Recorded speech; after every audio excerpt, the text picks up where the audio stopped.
the wedding night. He erased me, and the empire I built from the ashes. They said yes to each other under 2,000 white roses. 6 hours later, he slid divorce papers across a marble table and told her he'd never loved her, not for a single second. He'd married her to settle a war.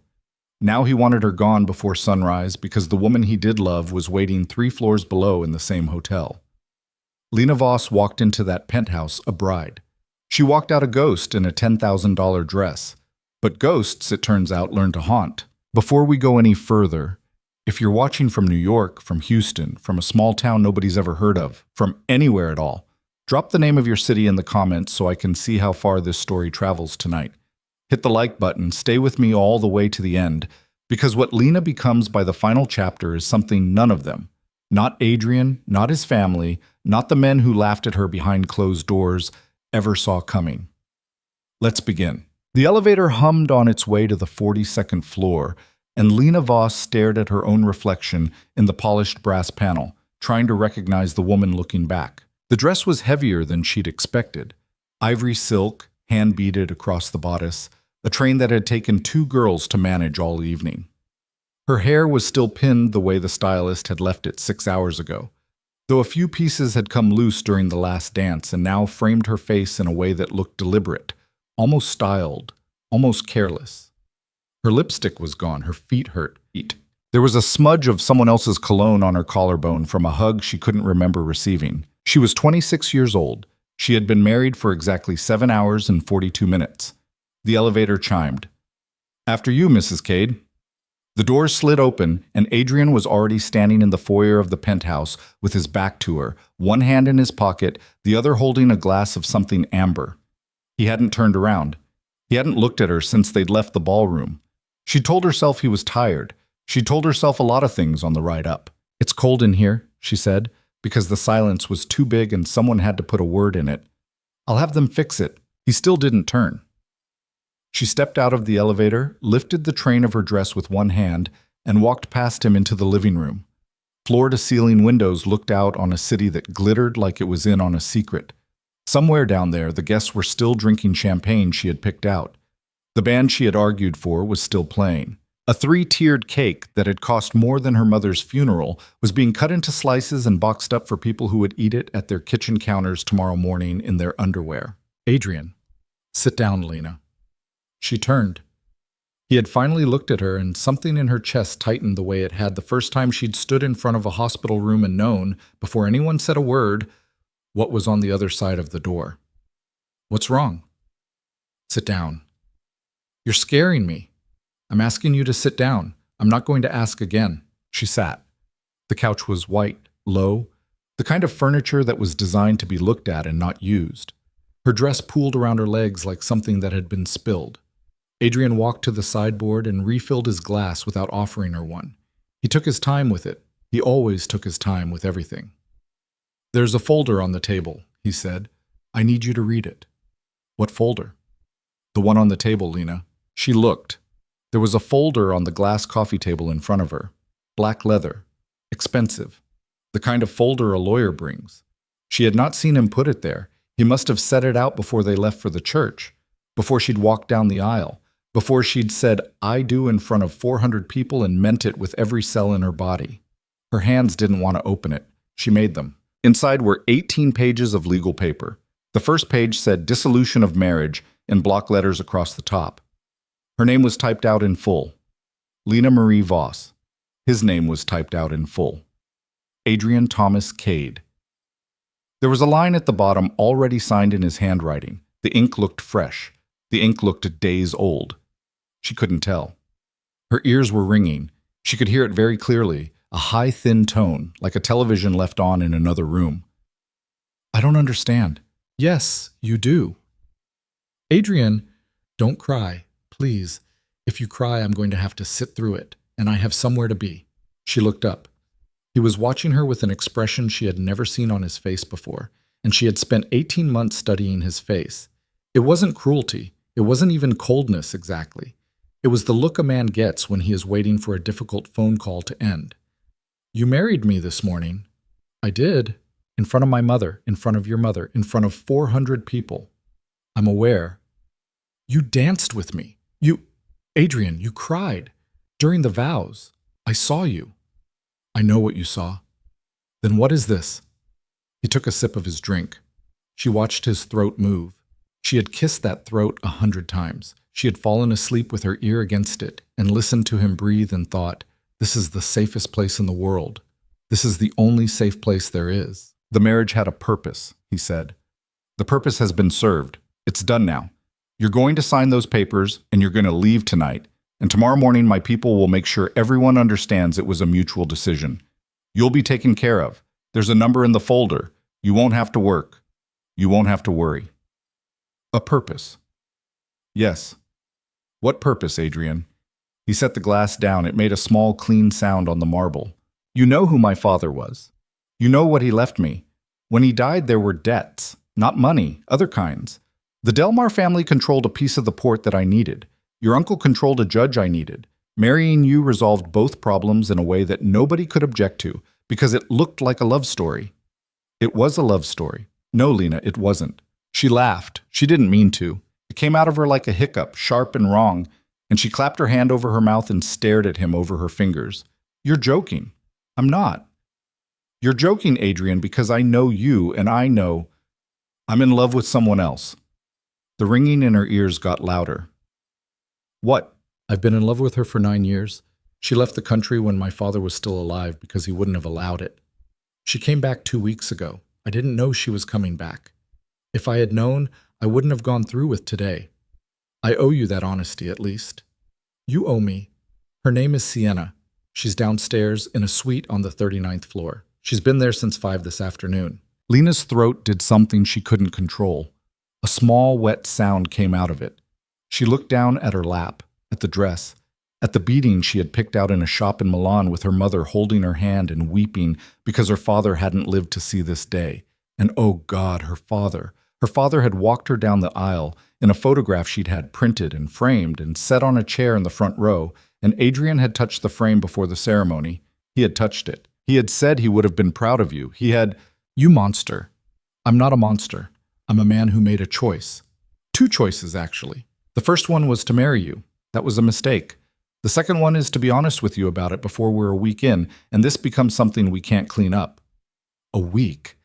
I'm trying to be decent about this, Lena. You're trying to be decent. She was standing now. She didn't remember standing. The folder was in her hand and she was looking at it like she had never seen paper before. Like the concept of a document was brand new to her.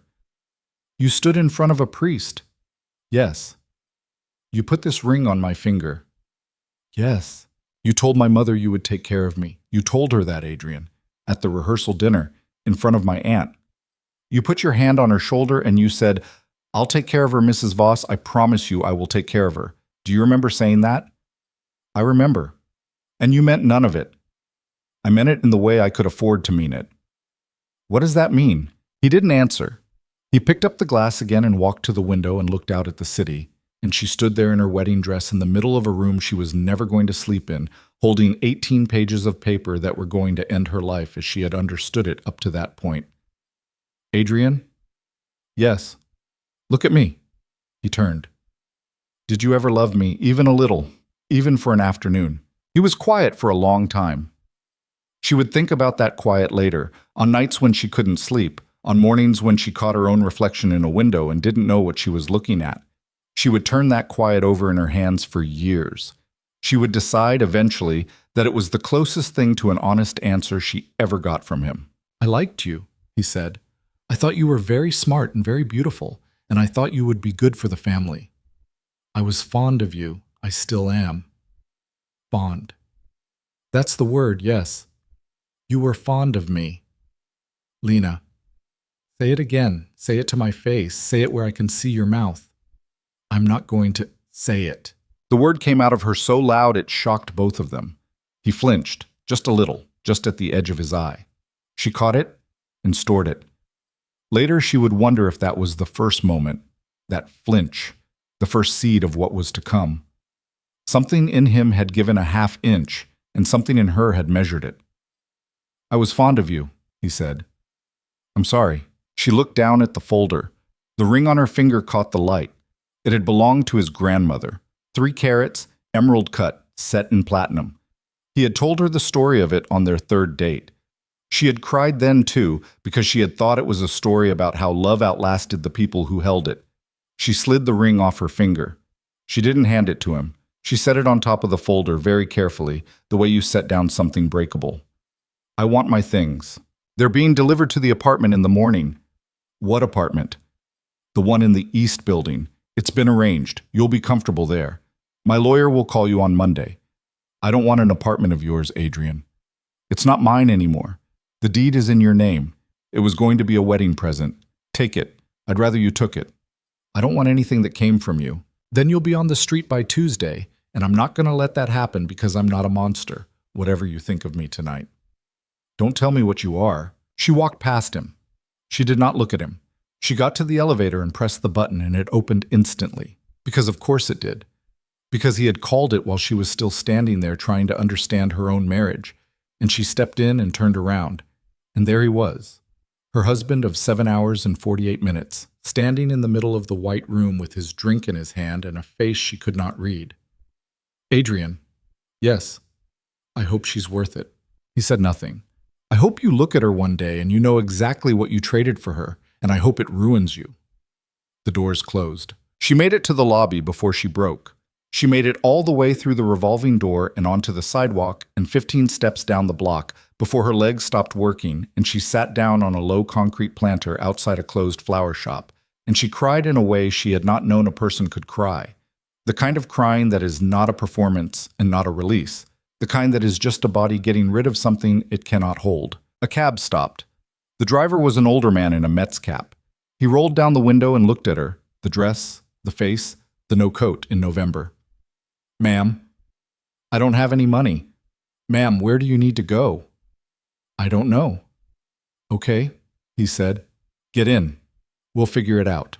She got in. She didn't know why she got in. She told him an address, the address from the folder, from a slip of paper Adrian had tucked inside with the deed. And the driver nodded like it was the most ordinary thing in the world and pulled into traffic. And she pressed her forehead against the cold window and watched the city go by. And somewhere on the FDR, she realized she had left the ring on the folder on the table. And she did not care. She would never care. She hoped it sat there until the penthouse burned down. The apartment was in a pre-war building on the east side, quiet street, a doorman who did not ask questions and did not make eye contact. She would learn later that he had been told not to. She would learn later that everyone in that building had been told not to. Adrian was careful about things like that. Adrian was careful about everything, which was, she would come to understand, the whole problem. The apartment was on the 9th floor. It had 2 bedrooms, a kitchen that had been renovated in the last year, and a window that looked out on an air shaft. The furniture was generic, rented probably, or bought in a single afternoon by an assistant who'd been handed a credit card and a square footage. There was a refrigerator with nothing in it. There was a bed made up with white sheets. There was a closet full of her clothes, which meant someone had been in her old apartment, which meant someone had packed her things while she was saying her vows, which meant the decision had been made before the ceremony, had been made days ago, maybe weeks, maybe from the beginning. She sat on the floor of the living room in her wedding dress and did not move for a long time. The sun came up eventually. She was surprised by it. She had expected the night to last longer. Her phone had been in a clutch at the reception. Someone had put the clutch in the closet. She found it, turned the phone on, and watched it light up like a slot machine. 43 texts, 19 missed calls. Her mother, her aunt, 3 of her bridesmaids, a reporter from a paper she had never heard of. Her mother again. Her mother again. Her mother. She called her mother. Lena, Lena, where are you? Where are you? I've been calling since 6. Your aunt says she saw Adrian in the lobby with a woman, and I told her she was imagining things, but she swears, Lena. She swears. Mom. And then I called Adrian's mother, and she wouldn't come to the phone, Lena. She wouldn't come to the phone. What is happening? Mom, stop. Her mother stopped. Lena closed her eyes.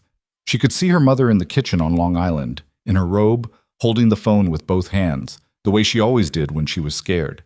She could see her mother's hands, the veins on the backs of them, the small brown spots her mother hated, and Lena had always secretly loved. He ended it. What? He ended the marriage. Last night, in the penthouse. He had papers ready. He had an apartment ready. He's in love with someone else, Mom. He's been in love with someone else the whole time. Her mother did not say anything for a long moment. And then her mother made a sound Lena had heard exactly twice in her life. Once when the doctor had come out of the emergency room to tell them about her father, and once when her grandmother had fallen down the basement stairs, and Lena squeezed the phone until her knuckles ached and said, Mom, don't do that. Please don't do that. I told you, Mom. I told you, Lena. I said that family. I know. I said it. I said, I know you did. You were right. Oh, sweetheart. I'm okay. You are not okay. I'm okay. I'm going to be okay. I need a minute. I need to not talk to anyone. I need to think. Can you do that for me? Can you just tell everyone I'm fine? Tell them we had a fight. Tell them anything. Just give me a week. Lena. Please, Mom. Where are you? Somewhere safe. Is it his? Yes. Come home. I can't come home, Mom. Not yet. If I come home tonight, the whole neighborhood will be on the porch by tomorrow. Her mother was crying. Lena could hear it. She could see it. She pressed her forehead against the cold wall of the apartment and closed her eyes and said, Mom, I love you. I'm going to call you in 2 days. I'm going to be fine. I promise you, I'm going to be fine. She wasn't sure if it was true. It didn't feel true. It felt like something you said because the person on the other end of the phone needed you to say it.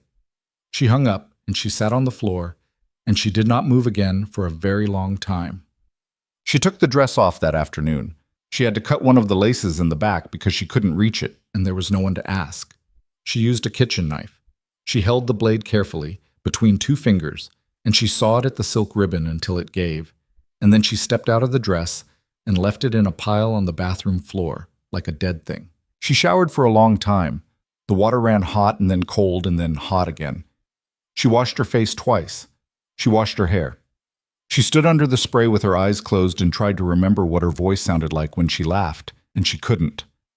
That frightened her more than anything that had happened in the penthouse. She got out. She put on jeans and a sweatshirt from the closet. Someone had actually packed her favorite sweatshirt, the gray one with the hole in the cuff, which meant someone had been in her drawers, and she stood in the middle of the bedroom holding the cuff and shaking for a full minute before she could put the sweatshirt on. She made herself eat a slice of bread she found in the kitchen. There was no butter. She ate it dry. She drank a glass of water. She threw up the bread and the water in the kitchen sink, rinsed the sink, and made herself eat another slice. This, she would learn, was how a person survived the first week. In slices of bread, in glasses of water, in small acts of mechanical obedience to the body that had, for reasons no one could explain, decided to keep going. Well, on day 3, a man came to the door. He was thin, 60s, a face like a retired school teacher. He wore a brown coat and carried a briefcase, and when she opened the door 2 inches on the chain, he held up a business card and said, Mrs. Cade, my name is... Don't call me that. He lowered the card. Ms. Voss, he said. My apologies. My name is Paul Albright. Your husband, your former husband, has retained me to handle the paperwork on your behalf. I'm not his attorney. I was hired specifically for you. I work for you now, if you'll have me. If you won't, I'll leave and I'll refer you to 3 other firms, none of whom have any connection to the Cade family. It's your choice. I'd like to come in and talk. I'm willing to do it in the hallway, if you'd prefer. She looked at him for a long time. He waited. He did not seem in any particular hurry. Something about him reminded her of her high school guidance counselor, a man who had told her, at 15, "You are smarter than you think you are, Lena, and the day you figure that out is going to be very bad for somebody," and she had laughed at the time and never forgotten it. She took the chain off. Come in. He came in. He took off his shoes at the door without being asked. He sat at the kitchen table and opened his briefcase, and he laid out a set of documents that were different from the ones Adrian had put in front of her at the penthouse. These documents were longer. These documents had more of her name on them and less of his. The apartment, he said. It's yours. Free and clear. There's a trust that will cover maintenance and taxes for 30 years. After that, you'll own it outright, and what you do with it is your business. I don't want it. I'd encourage you to want it. Why? He looked at her over the rim of his glasses. Miss Voss, I've been doing this work for 41 years. I have watched a great many women in your position refuse what was offered to them because they felt it was tainted. Every single one of them has regretted it within 18 months. The people who did the tainting don't suffer from your refusal. You do. Take the apartment. It isn't a gift. It's a settlement, and you earned it the hard way. She looked at the papers. Her hands were shaking. She pressed them flat on the table so he wouldn't see. What else? A sum of money. Substantial. I won't insult you by naming a figure out loud. It's on page 6. You have until the end of the year to decide whether to accept it. If you don't accept it, it goes back into the estate. If you do, it's untouchable. No conditions. No non-disclosure. You can go on television tomorrow and tell anyone you like about everything that happened this weekend, and the money stays in your account. That's not possible. It is. I drafted it myself. I wouldn't represent you otherwise. Why did he agree to that? He didn't want to. I insisted. He needed me to sign off on it for reasons that don't matter to this conversation. He signed what I put in front of him. She stared at him. The man did not look away. He had very pale blue eyes, the kind that looked like they had seen a lot of things and stopped being surprised by any of them sometime in the 1990s. Why are you doing this? Because I was hired to. That's not the whole answer. No, he said. It isn't. He closed the briefcase halfway, and then he opened it again, and then he looked at his own hands on the table for a moment and said, more quietly, my daughter was married to a man like him, a long time ago. It didn't end the way this is ending. I think about her every day. I take on cases I shouldn't take on because of her. If that's an unsatisfying answer, I apologize. She did not know what to say to that. She said nothing. He closed the briefcase the rest of the way. Read the documents, Ms. Voss. Call me Monday. My personal cell is on the back of the card. Don't sign anything tonight. Don't sign anything this week.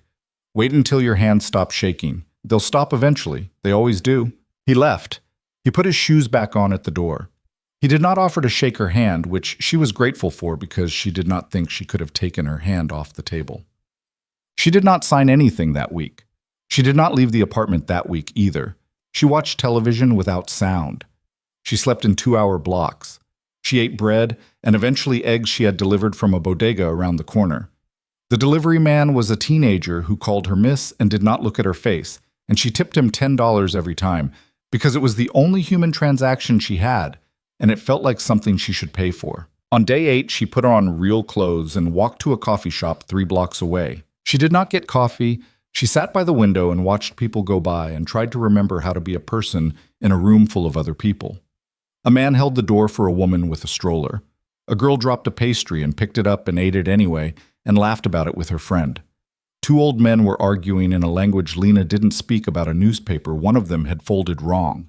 The world was still happening. She had forgotten that it would. She stayed for an hour. She did not cry.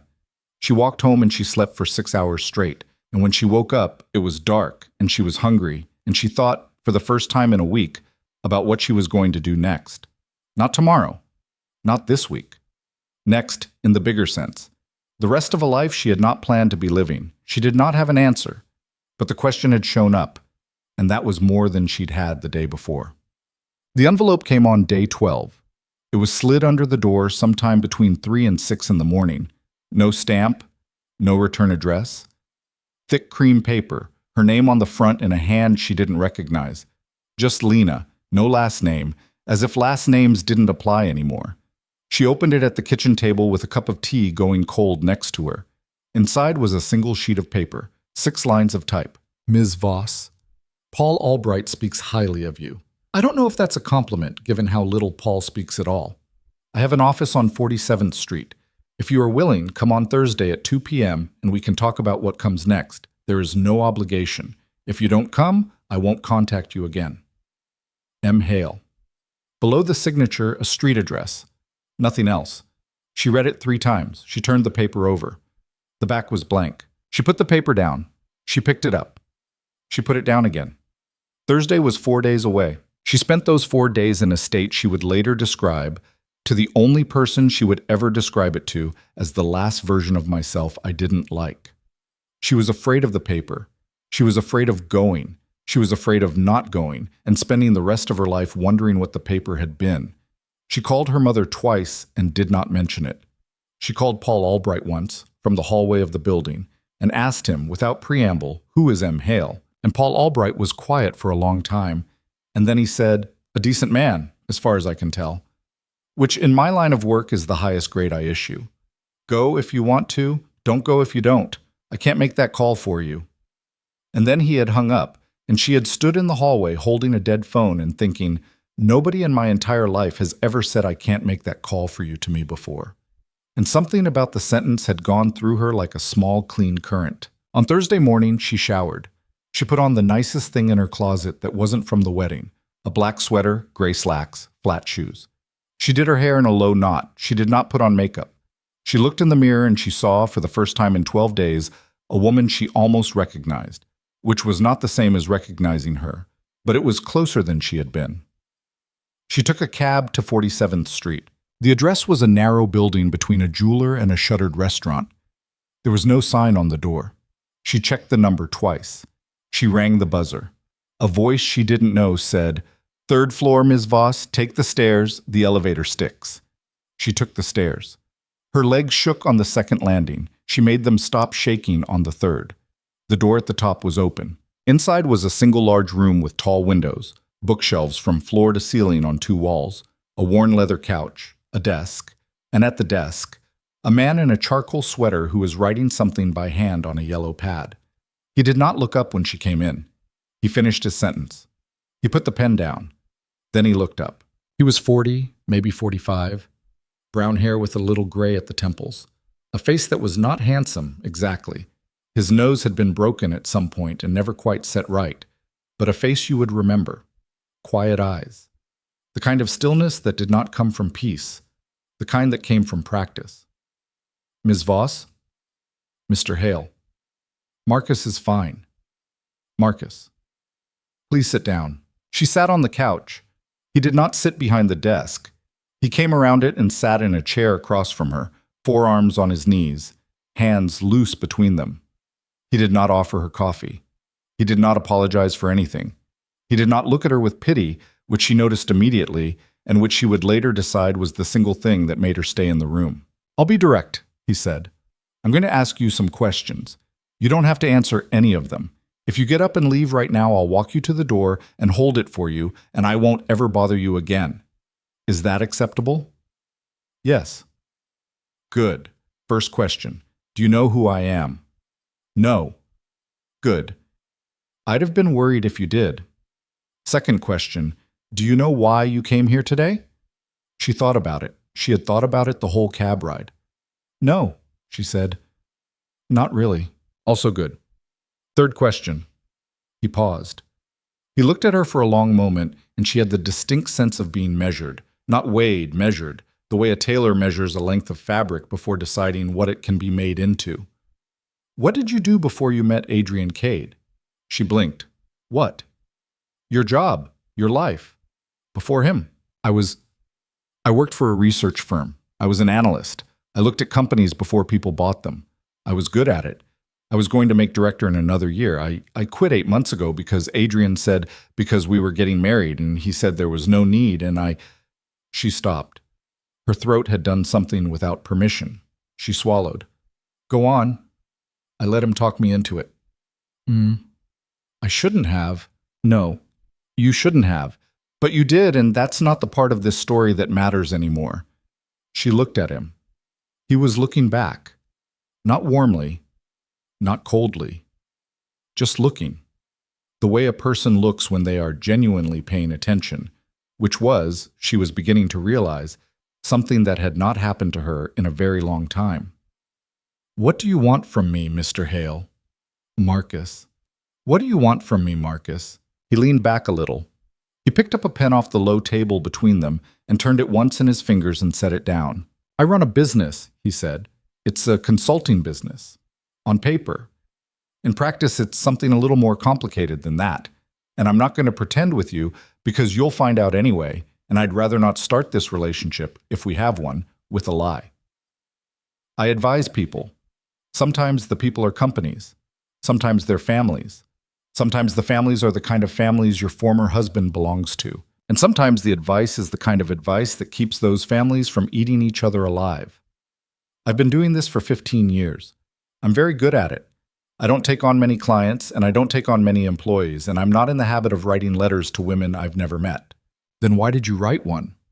Because Paul Albright called me. He told me he didn't know you. He didn't say that. He said he couldn't make a call for you. What he was doing when he said that was making a call for me. Paul has a number of irritating habits, and one of them is that he won't recommend anyone for anything out loud. What he does is mention them to you twice and wait to see if you notice. He mentioned you to me twice. Why? That, Marcus said, is an excellent question, and the honest answer is that I don't know yet. But I trust Paul, and I trust my own reading of a room. And I have been in this room with you for about 5 minutes, and in 5 minutes I have watched you stop your hands from shaking twice, straighten your back once, and ask me 2 sharp questions instead of falling apart, which is what 90% of the people who walk through that door do in the first 5 minutes, whether they're widows or CEOs or men who have just been arrested. That means one of 2 things. Either you are in shock and you will break down in the cab on the way home, which happens and is nothing to be ashamed of, or you're a person who functions under pressure and you have spent the last 12 days discovering that about yourself for the first time. I'd like to know which one it is. I'm willing to give you a few weeks to find out. She stared at him. You're offering me a job. I'm offering you a conversation, several conversations. At the end of them, if we both think it makes sense, I will offer you a job. Not a glamorous job. You will do research. You will read documents. You will tell me what you see in them that I don't. You will be paid well, because I pay everyone well, and because you will earn it. You will not work for Adrian Cade, directly or indirectly. You will not be asked to do anything that puts you in a room with him. That's a promise. I put it in writing when you sign, if we get there. Why would you promise that? Because I understand what happened to you, and because I have no interest in being a stepping stone between the worst night of your life and the next worst night of your life. If you come to work for me, you come to work. You don't come to be rescued. I'm not in the rescuing business. I'm in the observing business. What I observe is that you have a mind that someone bothered to train, and that mind has been sitting in a rented apartment for 12 days eating bread and watching the ceiling. And that's a waste. I hate waste. She didn't say anything. She wasn't sure she could. You don't have to decide today, he said. You don't have to decide this week. Take my card. Think about it. Call me when you've thought about it. If you never call, I wish you well, and I mean that. He reached into his breast pocket and held out a card between 2 fingers. She took it. There was a number on it. Nothing else. No name. No company. Just a phone number in the same hand as the letter. Marcus. Yes. Why do you hate waste? He looked at her for a long moment. Something in his face did a thing she couldn't name, a tiny adjustment, the kind of thing you'd miss if you weren't watching for it. She was watching for it. She had learned to watch for it in the last 12 days, the way a person whose house has been robbed learns to watch every door. Because I was raised by people who threw things away, he said, and I have spent my entire adult life picking up what they threw. He stood up. She stood up. Ms. Voss, Lena is fine. Lena, go home. Eat something with protein. Sleep if you can. Don't answer your phone for anyone whose name ends in Cade. I'll be at this number when you're ready. She walked down the 3 flights of stairs and out onto the street, and she stood there for a full minute on the sidewalk with the card in her hand and the cold cutting through her coat. And she realized she was not crying, and she was not shaking, and she was not, for the first time in 12 days, afraid. She was something else. She wasn't sure what to call it yet. She put the card in her pocket and she started walking. She walked the whole way home. 31 blocks. She did not take a cab. She did not stop at the coffee shop. She walked past a bridal store on Fifth Avenue without looking in the window, and she walked past a bar where a man she had gone to college with was having a drink by himself and did not see her. And she walked into her building and nodded at the doorman and took the elevator to the 9th floor and unlocked the apartment and sat on the couch in her coat. And she took the card out of her pocket and looked at it, and she put it on the coffee table in front of her, face up, number showing. She did not call him that night. She did not call him for 6 more days. But the card stayed on the coffee table, face up, number showing, and every morning when she walked past it on her way to the kitchen to boil water for tea, she saw it. And every morning she did not move it. And every morning, the apartment felt a quarter-inch smaller, and the city outside the window felt a quarter-inch closer, and somewhere, in a part of her she had not yet learned the name of, something that had been lying very still for 12 days opened one eye and began, slowly, to pay attention. Somewhere across town, in a penthouse she would never see again, Adrian Cade was pouring a drink for a woman who would, in 11 months, break his heart in a way he was not prepared for, in a way he would not recover from, in a way that would one day be told and retold in rooms he would not be allowed into. He did not know that yet. He thought he had won. He would have a little while longer to think so. She called him on the 7th morning. She had woken up at 4 without meaning to, which had become a habit, and she had lain in the dark for an hour watching a square of streetlight move across the ceiling. And then she had gotten up and made tea and sat on the couch with her knees drawn up under her sweatshirt, and the card was still on the coffee table, face up. And she had looked at it the way a person looks at a door they have been circling for a week. And she had thought, if I don't do it now, I'm going to keep not doing it, and that's going to be its own answer. And I don't want that to be my answer. She picked up her phone. She dialed. It rang twice. Marcus Hale. It's Lena Voss. Good morning. I'm sorry. Is it too early? I've been up since 4. It's fine. Have you had breakfast? No. Have breakfast. Then come to the office at 10. We'll talk. He hung up. No pleasantries, no confirmation, no looking forward to it. Just the dial tone and a kitchen that suddenly felt very small around her. She stared at the phone in her hand and she laughed. Once, a short dry sound that surprised her, because it had been a laugh and not a sob, and she had not known she still had laughs in her. She made eggs. She ate them. She put on the black sweater again because it was the only thing she owned that felt like armor, and she took a cab to 47th Street and she climbed the 3 flights of stairs and she knocked on the open door, and Marcus Hale was at the same desk in the same charcoal sweater, and he did not look up, just said, "Sit. I'll be a minute." She sat. He finished what he was writing. He capped the pen. He came around the desk and sat in the same chair and looked at her the same way he had looked at her the week before, which was, she realized now, his default way of looking at anything. Close attention without judgment, which was so rare in the circles she had been moving in for the last 2 years that she'd forgotten it was available. "You came back." "I came back." "Why?" "Because I didn't want to be the kind of person who doesn't." He considered that. "Acceptable answer," he said. "Let's begin." He slid a folder across the low table. Not black leather this time, just a manila folder creased at one corner with a paper clip on the front holding a sticky note that said LV in blue pen. "Open it." She opened it. Inside were printouts, corporate filings, a quarterly report, a news clipping, a photograph of an industrial facility from the air. She recognized the format. She had made folders like this 100 times in her old life. Her hands knew what to do with it before her brain did. She took the clip off. She laid the pages out in order. She started reading. Marcus did not speak. She read for 11 minutes. He didn't interrupt. He didn't watch her, exactly. He looked out the window for most of it, at a pigeon on the fire escape across the street, and he let her work. When she set the last page down, she realized she had been leaning forward, and her tea, which someone had set by her elbow without her noticing, was still half full and still warm. "Well," he said, "this company is lying." "Which one?" "The holding company on page 4, the one that bought the facility in Newark. They're reporting the purchase price as 11.2. But the facility was valued at 19 last spring by the county assessor. Either they got the deal of the century, which is not impossible but would have made the trade papers, or the real price was paid somewhere else, under a different name, and this is the cover number. I'd want to see the assessor's records and the title transfer history. I'd also want to see who's on the board of the holding company, because if any of those names show up on the board of the seller, the whole thing is self-dealing and the 11.2 is a tax fiction. She stopped. She had not meant to say that much. Marcus Hale was looking at her, really looking. For the first time since she'd walked into the room, he was not doing the measuring thing. He was doing something closer to listening, and it was unsettling in a way the measuring had not been. "How long did that take you?" 11 minutes. I gave that folder to a man I've worked with for 9 years. He came back in 2 days with a 30-page memo that said the same thing you just said, badly. "Oh, you start Monday." That's it. Paperwork's with Paul. Salary's on page 2.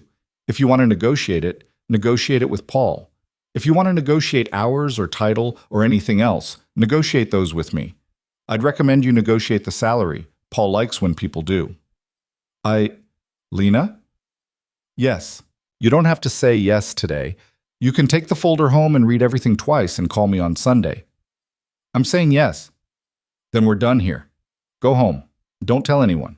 Not your mother, not Paul, not anybody. Not because there's anything secret about it, but because for the next 6 weeks you're going to want one thing in your life that nobody has an opinion about yet. Trust me on that. Go. She stood. Her legs didn't shake. That surprised her. She was at the door when he spoke again. Lena. She turned. You're going to be very good at this. How do you know? Because you read those documents like you were hungry. People who are hungry are very good at this. People who aren't. It's the only rule I've ever found that holds. She nodded. She went down the 3 flights of stairs. She did not take a cab. She walked 40 blocks home in the cold with her hands in her pockets. And somewhere around 34th Street, she realized her jaw had unclenched for the first time in 2 weeks. And somewhere around 20th Street, she realized she was smiling. Not at anything in particular, just smiling at the sidewalk in front of her. And she thought, God help me, I'm going to be all right.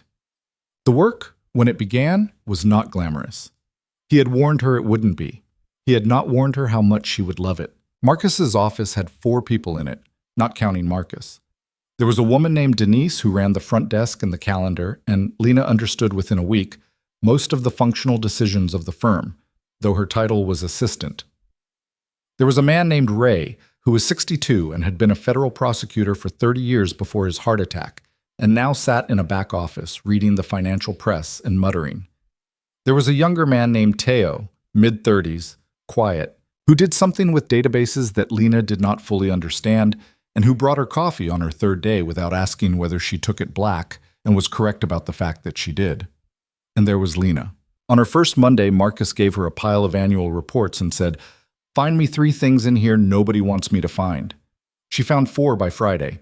On her second Monday, he gave her a deposition transcript and said, "Find me the lie." She found 2. On her 3rd Monday, he gave her nothing at all and said, "What do you want to look at?" She asked for the last 6 months of filings from a shipping concern that operated out of 3 ports she had not heard of before she started working for him, and he raised one eyebrow at her, just a 1/4 inch, and said, "Interesting choice," and left her alone with it for 9 days. At the end of the 9 days, she walked into his office and put a single sheet of paper on his desk. "They're moving money through a company that doesn't exist." "Show me." She showed him. He read it twice. He set it down. He looked at her for a long moment, and then he stood up and walked to the door and said, "Denise, call Ray in here. And Teo, and close the door behind you, please." That was the first meeting. There would be many. She had been at the firm for 5 weeks before anyone called her by her last name. She had been there for 7 before she realized, with a small cold shock one evening at her desk, that she had not thought about Adrian Cade in 3 full days. She put her pen down. She sat for a long moment in the quiet of the emptying office. Then she picked the pen up and kept working, because the alternative was to sit with the realization, and she was not yet ready to do that. She had lunch with her mother on the Saturday of the 8th week. They met at a diner on Long Island, the kind of place with a laminated menu and a waitress who called everyone Hon, and Lena's mother hugged her for a long time in the parking lot and then held her at arm's length and looked her up and down and said, "You lost weight." "I know." "Are you eating?" "I'm eating, Mom." "You're working." "I'm working." "I don't want to know where." "You don't want to know where. If it's clean, I don't need the details. If it's not clean, lie to me now, and we can go eat." "It's clean, Mom." Her mother looked at her for a long moment. Her mother had gray eyes that did not miss much, and had never missed much, and had been the first to know when Lena's father was sick, even though nobody had told her yet. Her mother looked at her now the way she had looked at Lena when Lena was 16 and had tried to sneak back into the house at 2 in the morning and said, "You're different." "Am I?" "You're quieter. You used to talk too much. You used to fill the room. You don't fill the room anymore. You sit in it. Is that bad?" "It's not bad. It's just different. I don't know if I did this or he did this, but somebody did it, and I want you to know I see it." "He didn't do it, Mom." "Lena." He broke something. Somebody else fixed it. That's a different thing. Her mother did not press. Her mother was very good at not pressing, which Lena had not appreciated when she was younger and appreciated enormously now. They went inside and ate pancakes, and Lena paid the check, and her mother pretended to be outraged about it. And then they sat in her mother's car in the parking lot for another hour and talked about nothing. The neighbors, a cousin's baby, a show her mother was watching. When Lena got out of the car, her mother rolled down the window and said, "Sweetheart." "Yeah. Whoever he is, the man who's paying you, tell him I said thank you. He's not, I don't care what he is or isn't. Tell him." "Okay, Mom." She walked to the train with her hands in her coat pockets, and she did not cry, and she did not feel anything in particular except the dull, low hum that had been her baseline for 3 months now, which was, she was starting to understand, not grief exactly, but the sound grief makes when it is walking away from you. She did not tell Marcus what her mother had said. She filed it. She had started filing things in the last few weeks in a way she had not done before.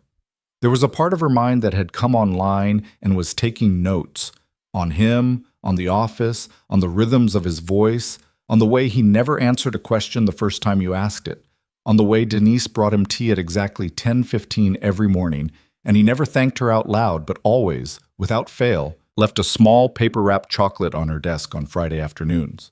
On the fact that he worked 14-hour days but never called anyone after 7 p.m. On the fact that there was a photograph in his desk drawer, she had seen it once when he'd asked her to find a file, of a woman holding a child, neither of whom he had ever mentioned, and the photograph had a small tear along one edge that had been taped back together, and the tape was old. She did not ask. She filed. At week 11, he called her into his office and said, "I'm sending you to Philadelphia for 2 days. You'll go with Ray. You'll sit in on meetings. You won't say anything. You'll watch people. When we get on the train home, you'll tell me everything you saw, and if you're as good as I think you are, you'll have seen something Ray didn't." "What are the meetings about?" "It doesn't matter. You'll figure out what they're about in the first 10 minutes of the first one. What matters is the room." She went. Ray wore a bad tie and complained about his knees for the entire Amtrak ride. They met in a conference room on the 14th floor of a building Lena would never find again if she tried. There were 7 men in the room and 1 woman. The woman spoke twice, briefly, and the men did not look at her when she spoke, which told Lena everything she needed to know about the woman's position, which was that the woman was the most important person in the room, and the men were pretending otherwise because they had not yet figured out what to do about it. On the train home, Lena told Marcus about the woman. Marcus laughed, a short, real laugh, the kind she had learned was rare from him, and said, "Ray, did you catch that?" "I caught a headache," Ray said. "Lena caught her." "Lena catches a lot of things," Ray said. "I'm going to sleep now. Wake me up in Trenton." Marcus looked at Lena across the aisle of the train. The car was mostly empty. It was raining outside. The window was cold against her shoulder. "That woman is going to run that organization within a year," he said. "I know. We're going to need to know her, quietly. I'll start a file." "You already started a file. I could see you doing it." "I did." "Good." He opened his book. He read for the rest of the ride. She watched New Jersey go by out the window, and she thought about the woman in the conference room, and she thought about her own face in the reflection of the train window, which she could see faintly against the dark, and she thought, "I am becoming someone." And the thought did not frighten her the way it would have 3 months ago. It did something else. It made her hungry. Adrian Cade during those weeks was not thinking about her. He had said that to Sienna in the penthouse the morning after the wedding, when Sienna had asked him, with her head on his chest and one finger tracing a slow circle on his sternum, "Do you think about her?" And he had said no, and he had meant it, and even if he hadn't meant it, it would have been the right thing to say. He did not think about Lena because there were other things to think about. His father's organization, which had come into his hands too quickly and with too many strings on it, was showing the first fine cracks that always show in structures built on a dead man's reputation. A shipment out of Baltimore had been late. A cousin in Queens had taken a meeting he had not been authorized to take. A man named Petrillo, who had been loyal to Adrian's father for 30 years and to Adrian for 18 months, had stopped returning calls on a Tuesday afternoon and no one could explain why. Adrian handled these things the way he had watched his father handle them. Firmly, publicly, with the kind of casual violence that was mostly implication. He broke a glass at a dinner in Bay Ridge, and 3 men went home and called their wives and told them to pack. He sat across from Petrillo in a booth at a restaurant on Court Street and spoke so quietly the waiter could not hear, and Petrillo came back into the fold by the end of the espresso. He felt, as he did these things, the same thing he had always felt when he did them, a low hum of competence, a rightness, the sense of a man doing the job he had been raised to do. He did not notice, because he had never been taught to notice, that none of it was actually working. The shipment out of Baltimore, the next one, was also late. The cousin in Queens was not taking meetings anymore, which should have been a relief but was not, because Adrian could no longer tell whether the cousin had been brought to heel or had simply gone quieter.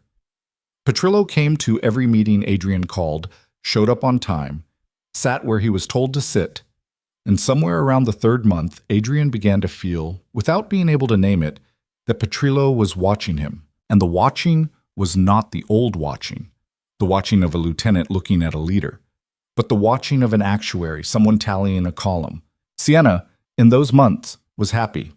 Sienna was happy in a way that made Adrian feel when he came home at 11 at night to find her on the white couch with a glass of wine and her feet tucked under her, that he had done the right thing, that the wedding and the papers and the woman he had sent away in a cab had all been part of a necessary straightening of a bent life. Sienna laughed at his jokes. Sienna did not ask him about his day.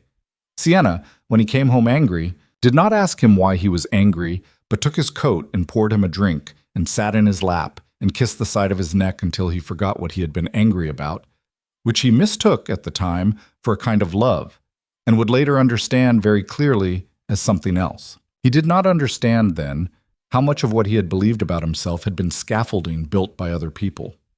His father had built some of it. His mother had built some. His uncles, his cousins, the men who had worked for his father and then for him, the priest at the parish on Henry Street who had baptized him and confirmed him and then eventually stopped returning his mother's calls for reasons Adrian never asked about. All of them had, over 35 years, built a thing called Adrian Cade. And Adrian Cade had walked around inside it his whole life without ever quite understanding that it was a structure and not a person. Lena had been one of the beams. He had not known that either. She had been, for the 18 months of their engagement, the thing that held a particular part of the ceiling up, and when he had pulled her out in a penthouse at 4 a.m. with a folder and a glass of scotch, he had not felt the ceiling sag, because ceilings do not sag immediately. They sag over months. They sag while you are at dinner, while you are in bed with a woman who laughs at your jokes, while you are sitting across from a man named Petrillo in a booth on Court Street, and by the time you notice, it is no longer a question of whether the ceiling will come down. It is only a question of which room you will be in when it does. Adrian in those months was in several rooms. He had not yet noticed any of them, but some. Lena saw him once, in the 6th month. It was at a benefit at a museum on the Upper East Side. Marcus had told her to come. Wear something black. Don't talk to anyone. Stand near me or near Denise. Don't drink the champagne. And she had come, and she had worn a black dress she had bought for herself with money she had earned. And she had stood near Denise for most of the evening, and she had been talking to a curator about a painting she did not particularly like when she had turned her head and seen him across the room. He had not seen her yet. He was at the bar with a woman on his arm.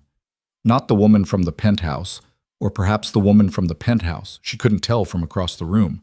She had never seen Sienna's face, and he was laughing at something a man in a gray suit had said. He looked the same. That was the worst part. She had expected him to look different. She had spent 6 months believing, without letting herself name the belief, that the earth would have marked him in some way, that his hairline would have receded, or his shoulders would have narrowed, or his laugh would have developed a thinness. And instead he was just Adrian, the same Adrian she had walked down the aisle toward. And he was fine, and he was laughing. Her hand did not shake. She noted that. She filed it. Denise was at her elbow within 10 seconds. We can leave. No. Lena. I said no. I'm fine. Don't hover. He'll notice if you hover. Denise, who had been doing this work in one form or another for 22 years, stepped back a half step and turned her body 3 degrees to the left and became, through some trick Lena had not yet learned, no longer visibly attached to Lena at all. Lena admired it. She filed it. Marcus appeared on her other side. Do you want to leave? No. Do you want me to put a hand on your back? No. Do you want him to see you? She thought about that. She thought about it for a long moment. Across the room, Adrian turned his head to say something to the woman on his arm, and the light caught his jaw the way it had caught his jaw on the night of the wedding, and Lena felt, in her chest, something small and mean and old move and settle. Yes, she said. I want him to see me. But I don't want to cross the room. I want him to cross the room. He won't cross the room. He will if I don't look at him. Marcus looked at her, really looked. And he said, very quietly, You are a dangerous young woman, Lena Voss. I'm learning. Keep learning. He stepped away. She stayed where she was.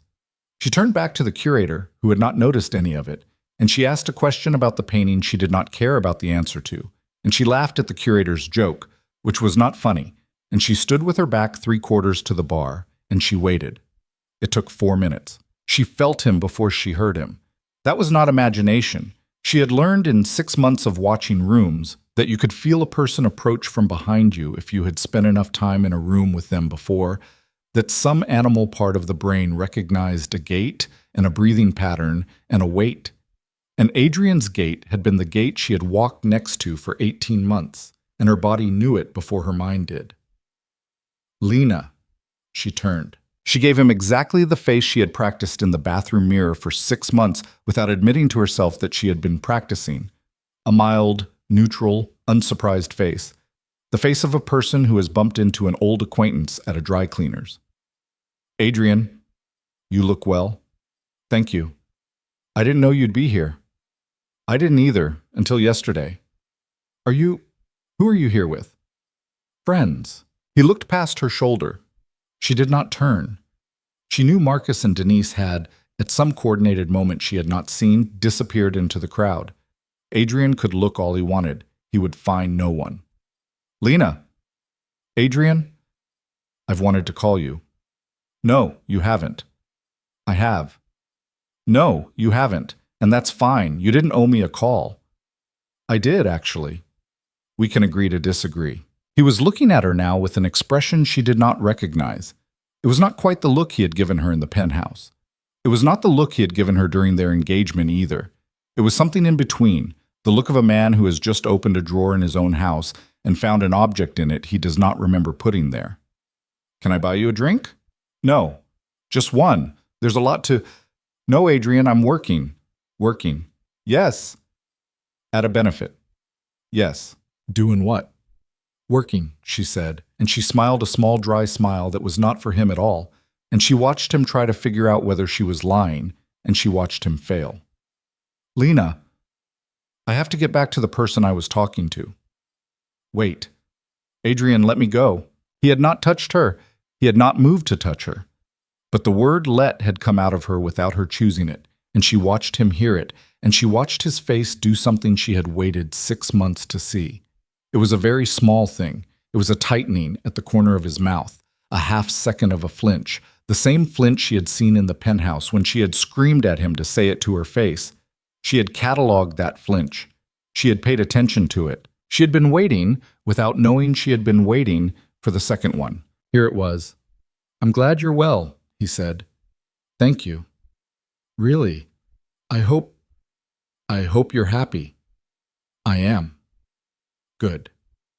Good night, Adrian. She turned. She walked. She did not look back.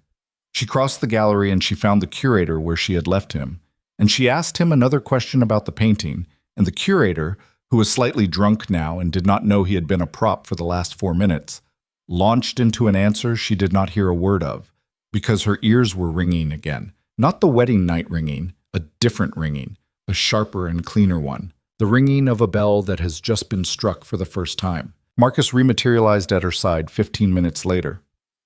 Well, how was that? Educational. What did you learn? She thought about it. The ringing in her ears had quieted. Her hands were still steady. Across the room, out of the corner of her eye, she could see Adrian watching her. Not obviously, but watching. And she knew with a certainty she had not had an hour ago that he would be watching her for the rest of the evening and would go home and think about her and would wake up in the middle of the night at some point in the next week and think about her again. I learned that he still thinks he's the one in the room who gets to decide when a conversation is over. And I learned that he's wrong about that. And what are you going to do with that information, Ms. Voss? She looked at him. Marcus Hale, who had pulled her out of an apartment and handed her a folder and a pen 6 months ago. Marcus Hale, who had never once, in 6 months, touched her hand, or looked at her the way men looked at women they intended to look at, or said anything to her that was not about work or about the world. Marcus Hale, who she had filed and filed and filed and still did not understand. I'm going to be patient, she said. Good answer. I'm going to let him make his own mistakes. I'm going to stay out of his way until he's made enough of them that nobody will defend him, and then I'm going to be in the room when he tries to defend himself. Better answer. I learned that from you. No, you didn't. You came in with that. I just let you use it. They stood there for another minute. The benefit wound down around them. Somewhere a quartet finished a piece and the room applauded and started to disperse. Adrian across the gallery said something to the woman on his arm and she laughed, too loud, the way a woman laughs when she has sensed a shift in the air and does not yet know what shifted. Lena. Yes. When we get back to the office on Monday, I'm going to put you on something bigger. Okay. I'm going to put you on the council. She turned her head and looked at him. The council? You know what I mean? I do. There are 9 people on it. None of them will like that there is a 10th. 7 of them will get over it inside a year. 2 of them will not. You'll know which 2 within the first meeting. You'll handle them. Handle how? That's up to you. That's the job. Why me? Because the last 6 months have been an audition, Ms. Voss, and you passed it. And because of the 9 people currently on that council, 3 of them were handpicked by Adrian's father, and 2 of those 3 are not going to be there much longer. And when they're gone, I want the replacement to be someone Adrian Cade will not expect. He'll expect me. He'll expect you to be angry. He'll expect you to want revenge. He'll expect you to do something theatrical. You're not going to do any of those things. You're going to sit in the chair and you're going to do the work. And by the time he understands what you are, he won't have a move left to make. That's not revenge. That's something else. I don't have a word for it. I have a word for it, she said. What? Consequence. He looked at her for a long moment. And then, for the first time in 6 months, Marcus Hale smiled at her. A real smile. Small, tired, something that had not been used in a while and creaked a little when he brought it out. It did not last long, but she saw it, and she filed it, and she tucked it away next to the photograph in his desk drawer and the chocolate he left on Denise's desk on Fridays, and the way he had said I was raised by people who threw things away, and she understood, in a way she had not understood before, that she was not being used. She was being built. She was being built by a man who had been raised in a house where things got thrown away, and who had decided, at some point in a life she did not know the shape of, to stop throwing things away, and to build instead. Consequence, he said.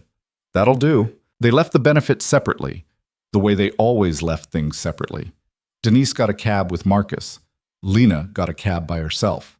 The driver asked her where to, and she gave him the address of the apartment on the east side that she still thought of, sometimes, as Adrian's apartment, even though it had been in her name for 6 months.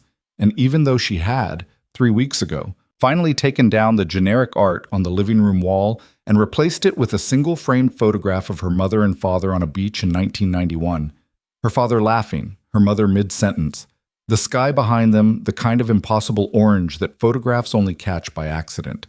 She had hung it herself. She had used a level. It was crooked anyway. She had left it crooked because she liked it crooked, because the crookedness was the part of the wall that belonged to her. The cab pulled away from the curb. She looked out the back window as they turned onto Fifth Avenue, and she saw Adrian standing on the steps of the museum with the woman on his arm, saying something to a valet. He was not looking at her cab. He could not have seen her through the tinted glass even if he had been looking. But she looked at him for as long as the angle held, and she took a small, quiet inventory of what she felt.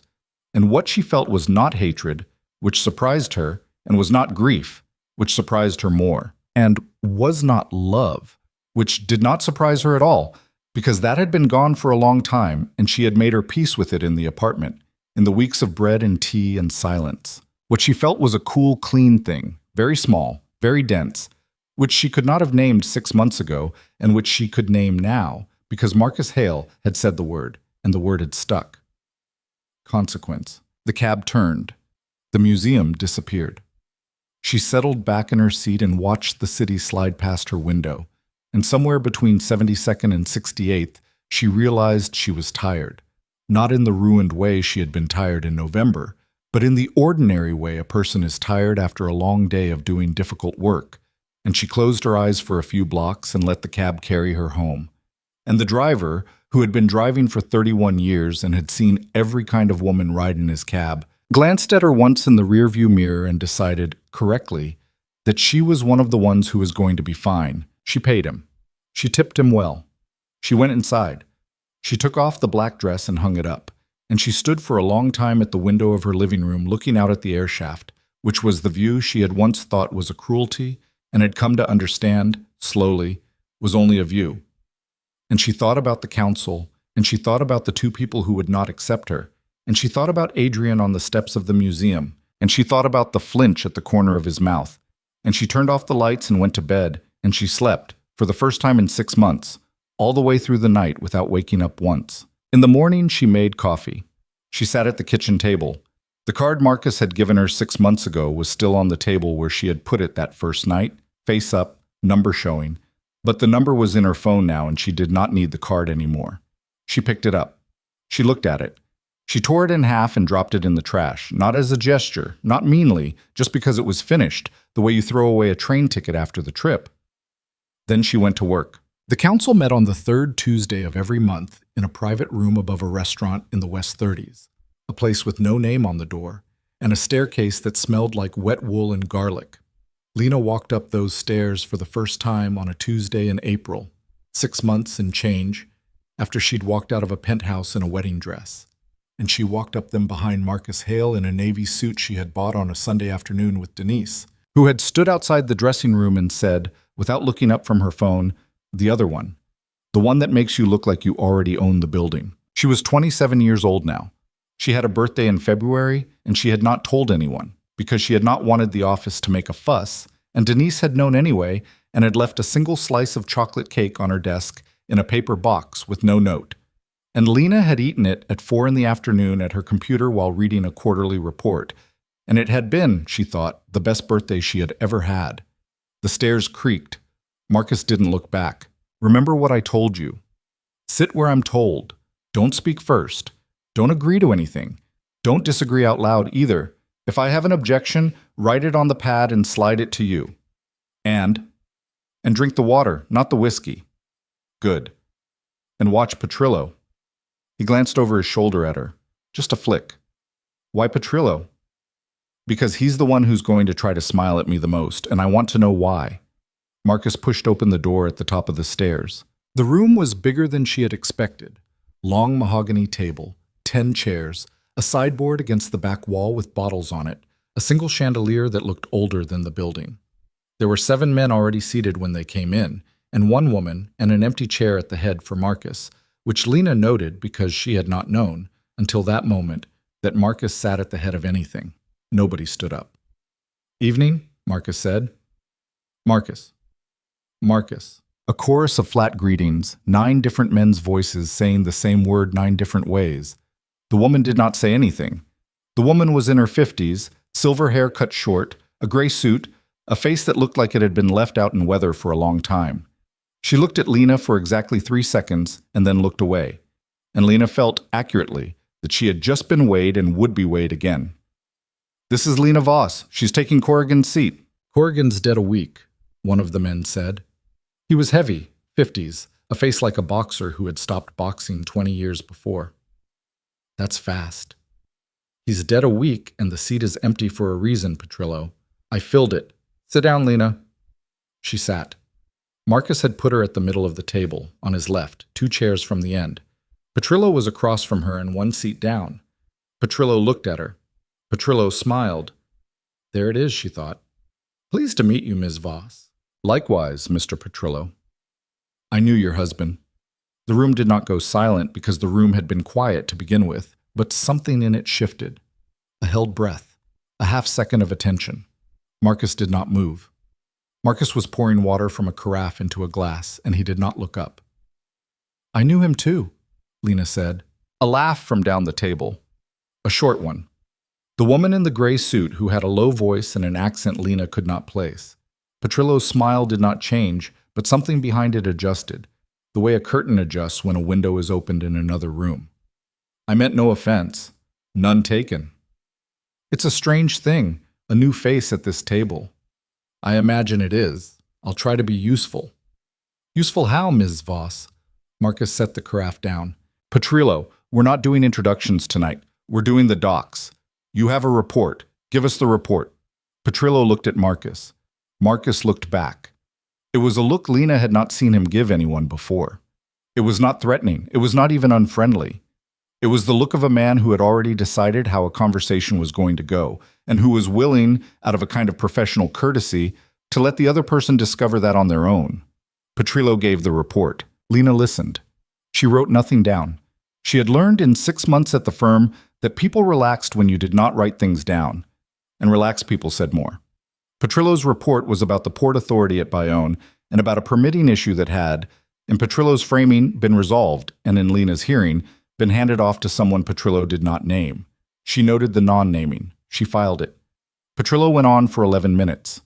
When he was done, a man named Marasco went next, about a trucking company in Elizabeth, and then a man named Chen, about a restaurant group in Flushing, and then the woman in gray, whose name Lena caught as Oriana, about a construction bid out in Nassau County that had gone wrong in a way that, from the sound of it, had cost somebody a great deal of money. Nobody asked Lena anything. Nobody addressed her. She sat and drank her water and watched 9 faces take turns becoming the face that was talking, and she watched 8 faces at a time arrange themselves into the faces that were listening, and she learned, in 90 minutes, more about the inside of that room than 6 months of reading reports had taught her about the outside of it. At the end of the meeting, Marcus said, "One more thing. Adrian Cade has asked for a sit-down. I told him he could have one 3 weeks from Thursday. He can bring one person. I'll be bringing 2.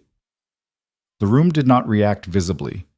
Lena did not react visibly. Petrillo's eyes flicked to her and back to Marcus inside half a second.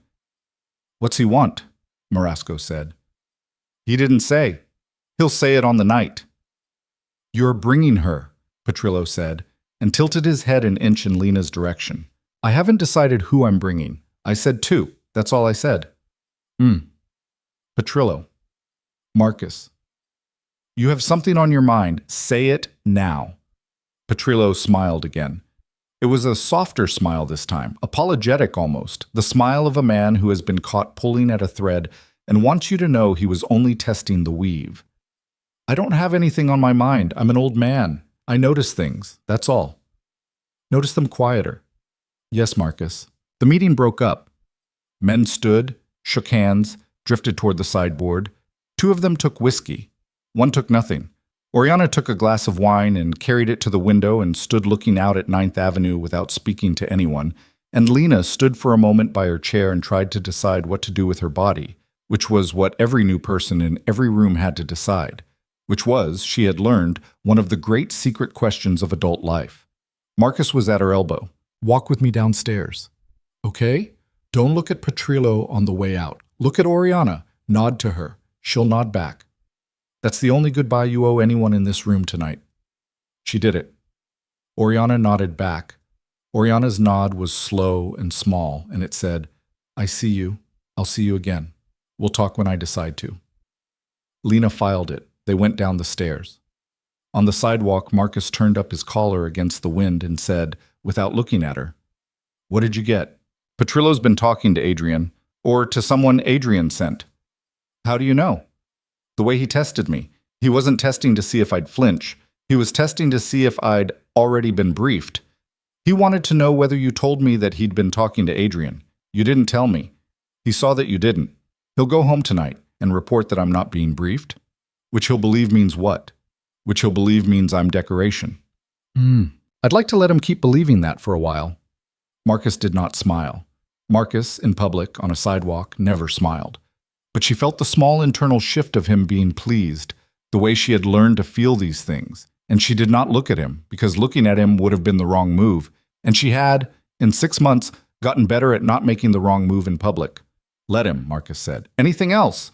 Oriana knows he's been talking to Adrian too. She wasn't surprised when he tried me. She was watching to see how I'd handle it.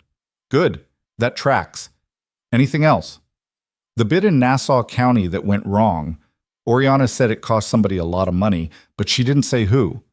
I'd like to know who. I'll have Teo pull the filings in the morning. I'll pull them tonight. I'm not tired. He did look at her then, briefly. The streetlight caught the side of his face, and she saw the tiredness in it that she had only seen twice before. In the office, late at night, when he thought no one was watching. Go home, he said. Pull them in the morning. Marcus. Go home, Lena. She went home. She did not pull the filings that night. She ate a bowl of soup she heated from a can, and she watched the ceiling for an hour, and she thought about Petrillo's smile. And somewhere around 1 in the morning, she understood something that had been waiting at the edge of her mind all evening, which was that Petrillo had not been testing her. Petrillo had been testing Marcus. Petrillo had wanted to see whether Marcus would correct him, would snap at him, would defend her. Marcus had not. Marcus had only said, sit down and moved on, which was the answer Petrillo wanted, because the answer Petrillo wanted was that Marcus had brought her to the table for reasons that were not about Marcus, which was to say, for reasons that could be worked around. She lay in the dark, and she understood that she had been correctly underestimated. She had earned the underestimation. She had helped produce it. She fell asleep with the comforter pulled up to her chin and the small, cool feeling in her chest that had become, in the last month, the closest thing she had to joy.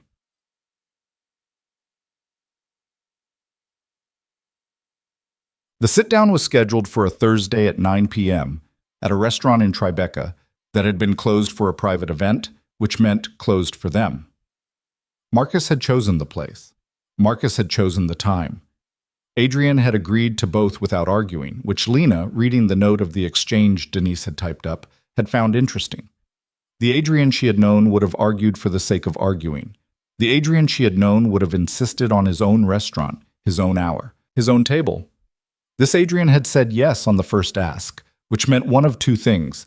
Either he wanted the meeting badly enough to concede every small point, or he was being advised by someone who had told him to concede every small point. Lena thought it was the second. She thought the someone might be Petrillo. She did not say this to Marcus. She wrote it in her notebook and underlined it twice. On the day of the sit-down, she did not go into the office. Marcus had told her to stay home, to rest, to be ready. She walked to a coffee shop at 11 and sat for 2 hours with a book she did not read. She walked home. She ate a sandwich. She took a shower.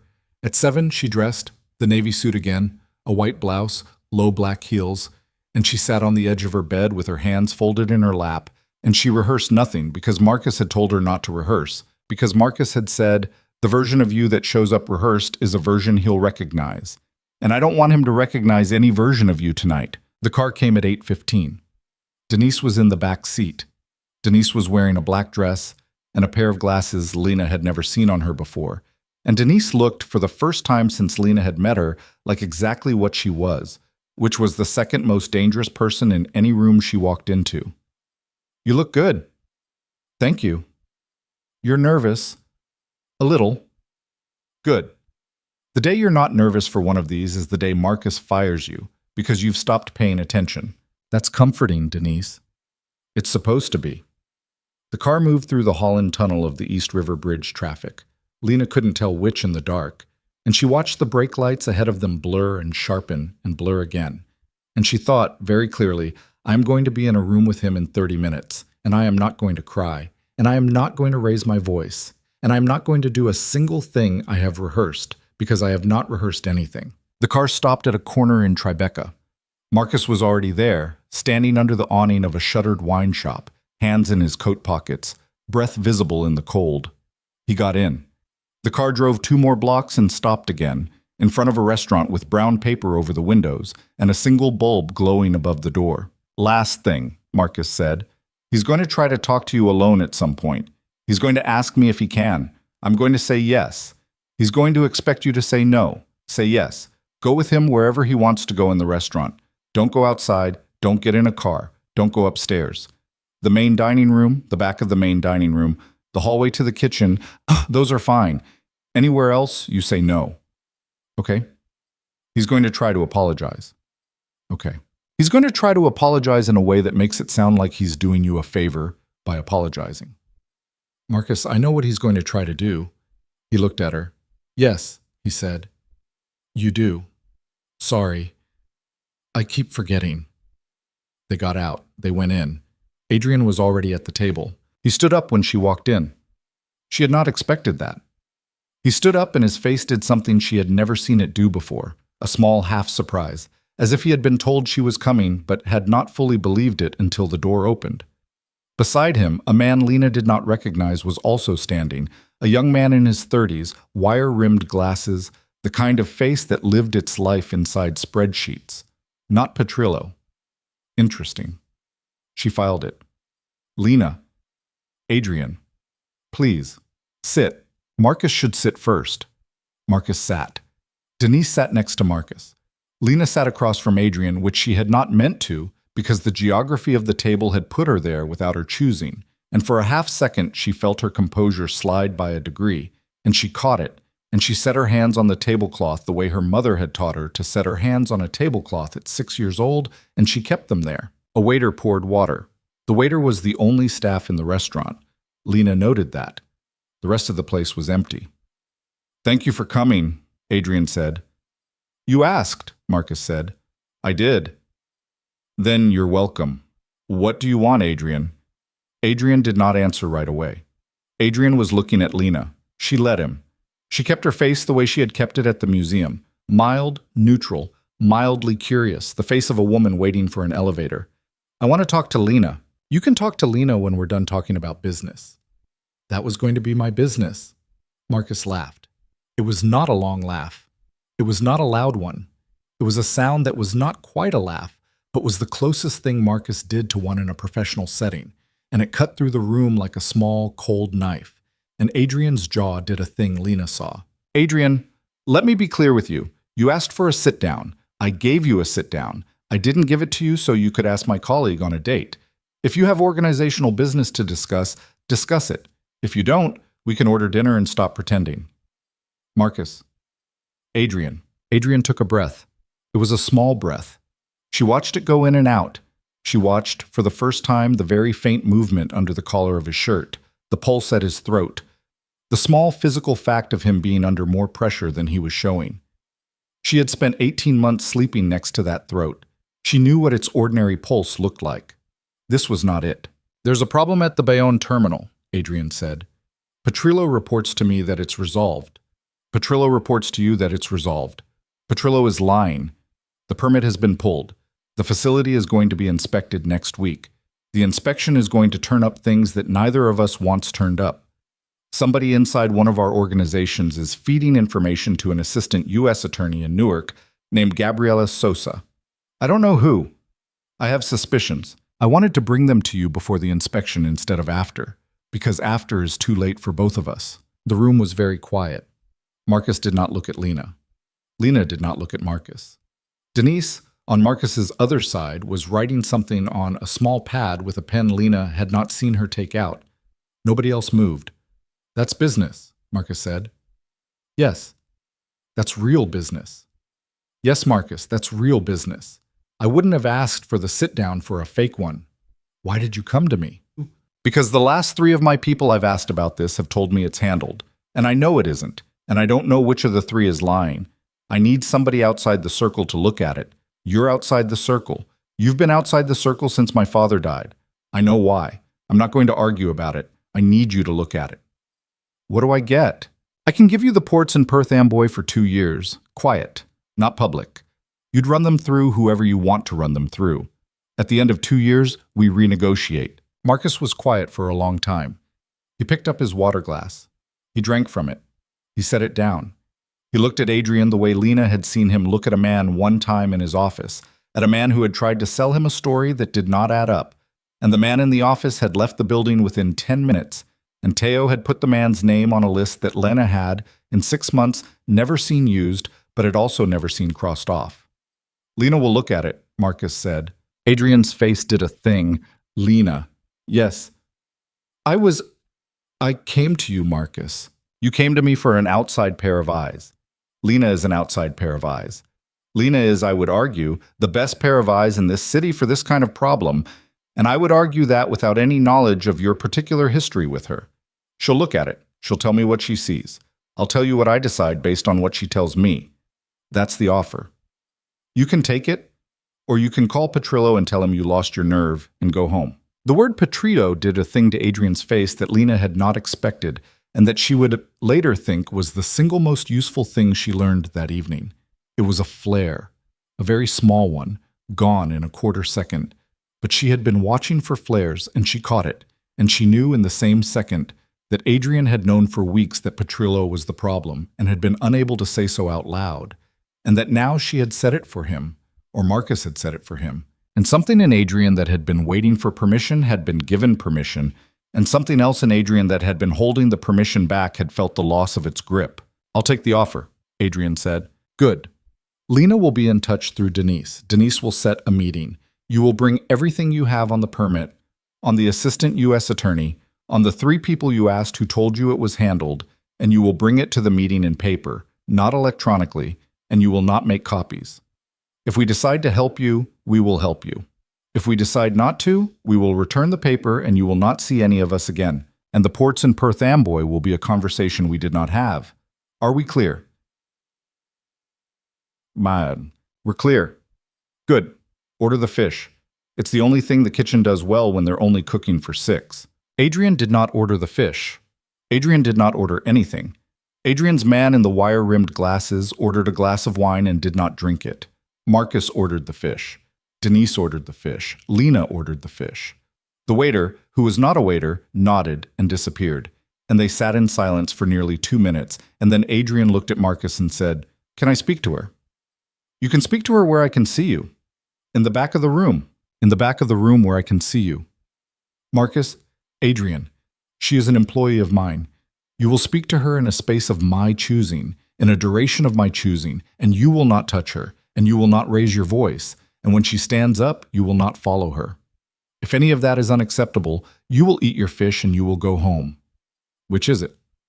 "Acceptable." Lena. "Yes." "Your call." She looked at Adrian. She looked at him for the first time fully, face to face, in the light of the small lamp on the table. He had lost weight. She had not noticed at the museum because she had been too busy not flinching. She noticed now. His cheekbones were sharper. There was a gray hair at his temple that had not been there on her wedding day. The skin under his eyes was the color of a bruise that had been healing for too long. He looked like a man who had been told, at some point in the last month, something he was not able to forget, and he looked at her the way men look at the last person who was kind to them, which was, she understood, not a compliment to her and not a compliment to him, but simply a fact of the geometry of loneliness. 5 minutes, she said. 5 minutes. They stood up. They walked to the back of the dining room. There was a booth back there, against the wall, under a framed mirror that had something old and mottled about the silvering. She sat on one side. He sat on the other. He did not reach across the table. She noted that. Somebody had told him not to. He had listened. "You look good. You said that at the museum. I mean it more this time. Okay?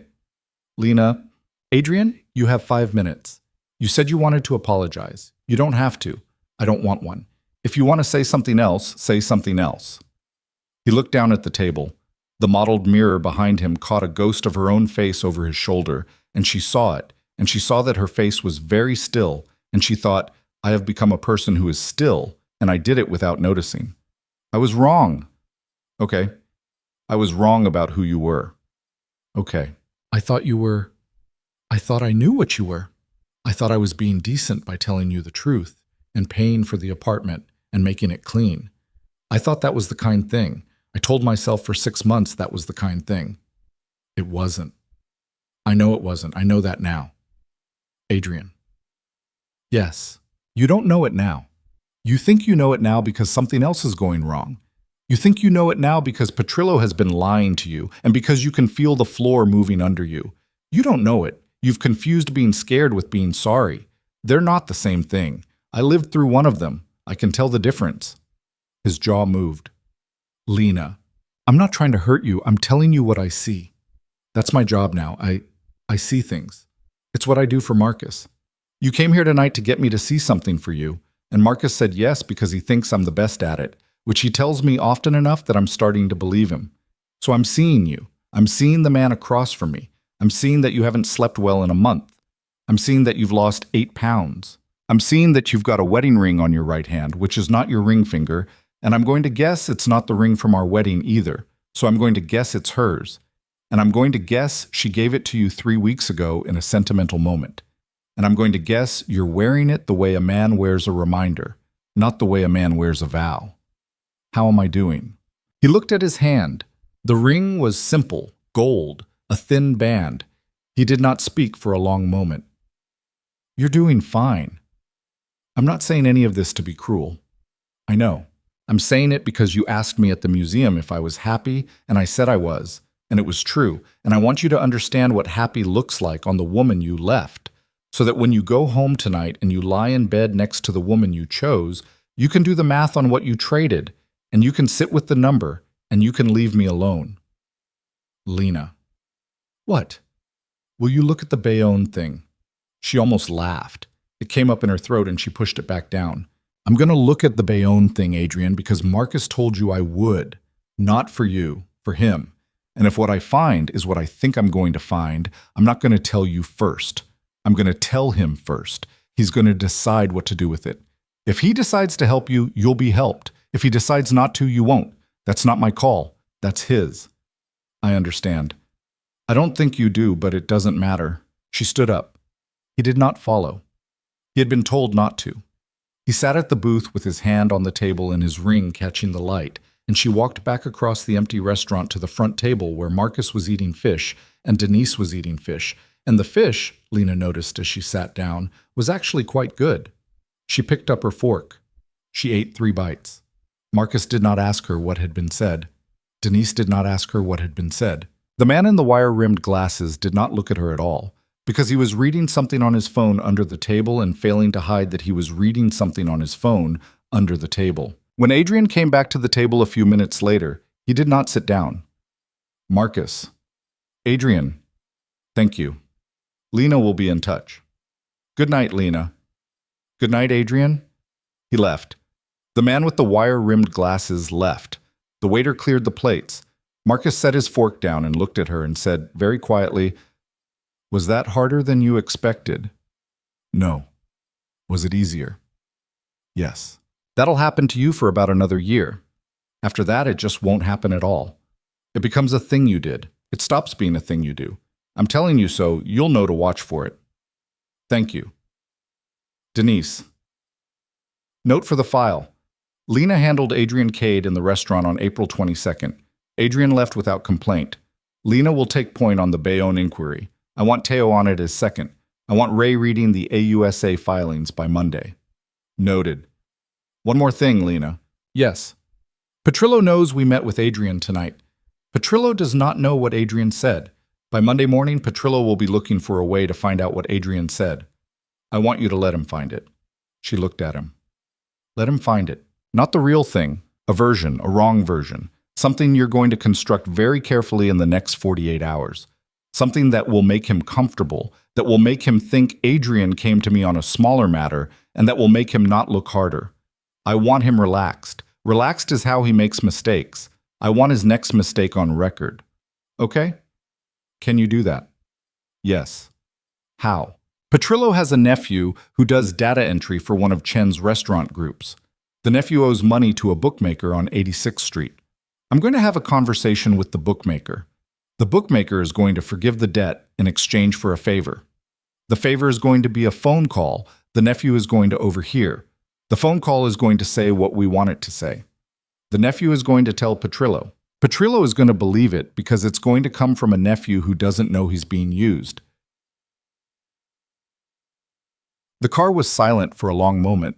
Denise looked up from her pad. Jesus Christ, Denise said. Is that a problem? Lena said. No, Marcus said. It's not a problem. Do it. Use Teo for the bookmaker. Don't go yourself. If it works, I'll know by Wednesday. If it doesn't, we'll find out another way.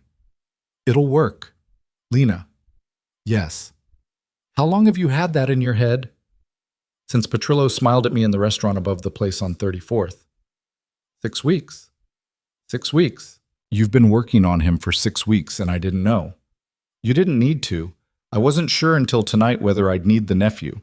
I needed to see Petrillo's face when you said his name in front of Adrian. I saw his face through Adrian's face, which is a weaker reading, but it was good enough. It confirmed what I thought. Now I'll use the nephew. Marcus looked at her. He looked at her for longer than he had ever looked at her before. The car was moving through the Holland Tunnel now, the lights overhead flickering over his face in a steady rhythm, and she could see very clearly that something had changed for him in the last 10 seconds, and that the change was not small, and that he was not going to say anything about it tonight, but that he had noted it, and that he would, at some point in the next week or month, adjust the way he worked with her based on what he had just learned. You're going to have his chair within the year, he said. Petrillo's.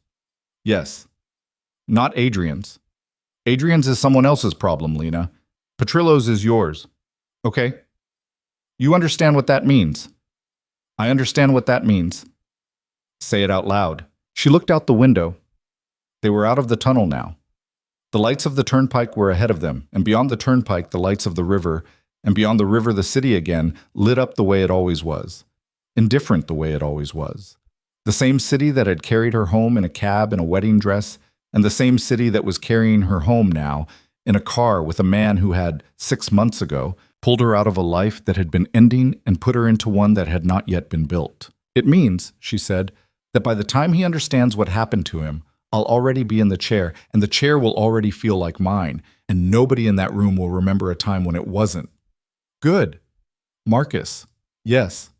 I'm not going to enjoy it. I know you're not. That's why I'm letting you do it. They did not speak for the rest of the ride. The car let her out in front of her building. She went upstairs. She took off the navy suit and hung it up. She washed her face. She ate a slice of toast standing at the counter because she had not finished the fish at dinner and her body had finally noticed. She got into bed. She did not sleep for a long time.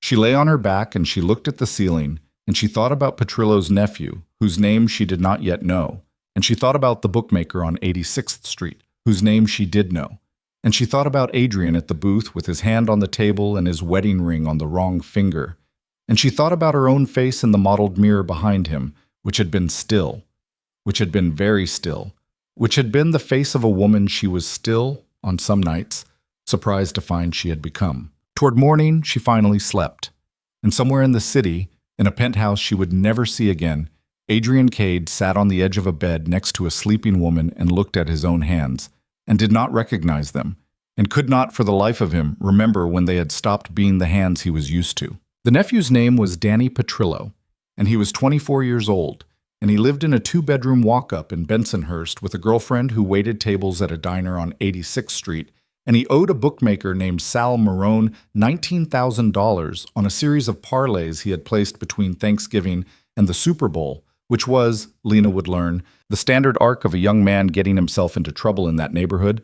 You started small at the holidays because your cousins were betting and you wanted to be in the conversation, and by February you were in for a number you could not say out loud. Teo handled it the way Marcus had asked him to, which was to say he did not handle it at all. He handed it to a man he knew, who handed it to a man he knew. And by the following Tuesday, Sal Marone had received a visit from someone Sal Marone could not afford to argue with. And by Wednesday afternoon, Danny Petrillo had received a phone call from Sal Marone telling him that his debt was forgiven, no questions, on the condition that Danny did one small thing, which was nothing, really. Just be at a certain restaurant at a certain hour the following Saturday and sit at a certain table and eat a plate of lasagna and listen. Danny sat. Danny listened. Danny heard 2 men at the next table. Men he did not recognize, speak in the low, serious way men speak when they are discussing something that matters. And what the 2 men discussed was a meeting that had happened in Tribeca on a Thursday night. And what they said about that meeting was that Adrian Cade had asked Marcus Hale for help with a zoning variance on a parking lot in Long Island City, and that Marcus had turned him down, and that Adrian had left the meeting embarrassed, and that the woman Adrian had been married to had been at the meeting only because Marcus had wanted to rub Adrian's nose in it, which was, Danny's table neighbors agreed, the kind of petty thing Marcus Hale did to people he did not respect anymore. Danny ate his lasagna. Danny paid his check. Danny called his uncle from the sidewalk outside because Danny loved his uncle and wanted, for once, to be the one with the piece of information that made his uncle take his calls. Petrillo took the call. Petrillo listened. Petrillo said, "Good boy, Danny. That's a good boy." And Petrillo hung up. And Petrillo sat for a long time in a leather chair in a room above a social club on 18th Avenue. And Petrillo thought about what he had just been told. And Petrillo, who had been on alert for 3 weeks about what had happened in that Tribeca restaurant, felt the small, sweet slackening of relief that comes when a thing you were afraid of turns out to be smaller than you thought. That was on a Saturday. By Monday morning, Petrillo was relaxed. By Tuesday, he had placed 2 phone calls he would not have placed if he had been careful. By Wednesday, Teo had both phone calls on a server in a building in Jersey City, transcribed, time-stamped, and indexed. And by Wednesday night, Lena had read them twice and placed them in a folder on Marcus's desk with a paperclip and a sticky note that said, in her own handwriting, "Not yet." Marcus read the folder. He did not ask her what "not yet" meant. He knew what "not yet" meant. Not yet meant that the phone calls were evidence of a thing, and that the thing was, on its own, enough to end Petrillo inside the organization. But that "not yet" was not about Petrillo anymore. Not yet was about Adrian. Not yet was about building a stack of paper high enough that when the time came to put it on a table in a room full of men, nobody at the table would be able to argue with it. Because the stack would not be about loyalty, and it would not be about feelings, and it would not be about the old agreements between old men. It would be about what was on the paper, and what was on the paper would be enough. Lena spent the next 6 weeks building the stack. She did it the way Marcus had taught her to do it, which was slowly. She pulled filings. She cross-referenced bank records through a contact Ray had at a bank on Madison that Ray had not named to her, because Ray never named his contacts to anyone, which Lena had come to respect. She read every document Adrian had brought to their follow-up meeting in paper, which had turned out to be a box of 342 pages of invoices, permits, correspondence, and photographs, and she read them each twice. And she made her own notes in a green notebook that she kept in a desk drawer at the office and never took home. She found 3 things in Adrian's box that Adrian had not known he had given her. The first was a receipt from a storage facility in Secaucus under a company name Adrian had not recognized when she'd asked him about it. But the storage unit had been rented by Petrillo's son-in-law, and the rental had started the week the Bayonne permit had been pulled, which meant, almost certainly, that the storage unit contained either money or documents or both, and that one of them was going to matter. The second was an email chain between a mid-level permitting officer at the Port Authority and an address that resolved, after Teo spent 2 days with it, to a personal account belonging to Petrillo's younger brother, a man who worked in insurance in Staten Island and had no business in an email with a permitting officer about anything. The third was a photograph in a stack of 11 of a warehouse in Bayonne taken at an angle that showed, in the background, a car. The car was a black Mercedes. The license plate was partially visible. Lena enlarged the photograph on Teo's screen. Teo enhanced the plate.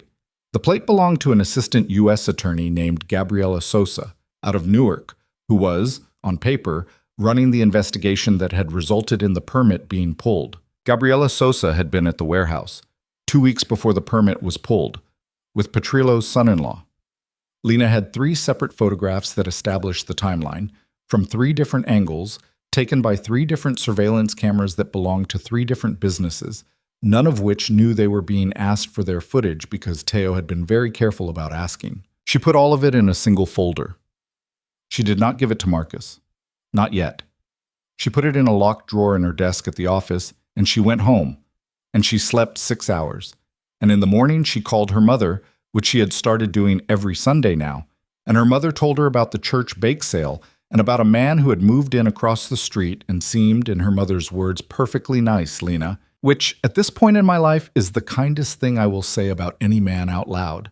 And Lena laughed, and her mother laughed, and they hung up. And Lena stood in her kitchen with her hands on the counter, and she thought about the folder in the drawer, and she thought about what she was going to do with it. And she was, for the first time in 9 months, not afraid. In the meantime, Adrian had been unraveling quietly in ways that Marcus heard about before Adrian did. The shipment out of Baltimore had been seized. A cousin in Queens had been arrested. The arrest had been a small one, offender of the larger investigation, but it had been an arrest, and the cousin had been out on bail inside 36 hours, and the bail had been paid from an account Adrian had not been told about. which was the first real signal Adrian had that he was no longer the center of gravity in his own family. He had raised the matter at a dinner in Bay Ridge. An uncle had waved it off. "We handled it, Adrian. You don't need to worry about everything. That's what the rest of us are for." Adrian had smiled because he had been taught to smile, and Adrian had gone home, and Adrian had sat in the kitchen of the penthouse at 1 in the morning with a glass of water in his hand, and he had said, out loud, to no one, "They're moving around me." And Sienna, who had come out of the bedroom to get a glass of wine, had heard him and said, "What did you say?" And Adrian had said, "Nothing. Go back to bed." And Sienna had looked at him for a long moment and had gone back to bed.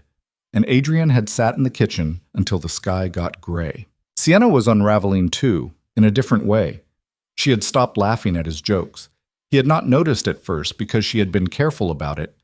The laughter had thinned by degrees, had become smaller, had become, in the last month, the polite laugh a woman gives a man at a dinner party when the man is a friend of her husband's. She had stopped reaching for him in bed. He had not noticed that either because he had also stopped reaching for her, but for different reasons, and the not reaching had become, by April, a kind of arrangement neither of them had agreed to out loud. She had started spending evenings in the second bedroom of the penthouse, which she had, in February, redecorated as a study, which she did not study in. She was on the phone a great deal in that room. Adrian, who was not a man who eavesdropped, had nonetheless walked past the door one night and heard her laugh. Not the thinning laugh. The other one.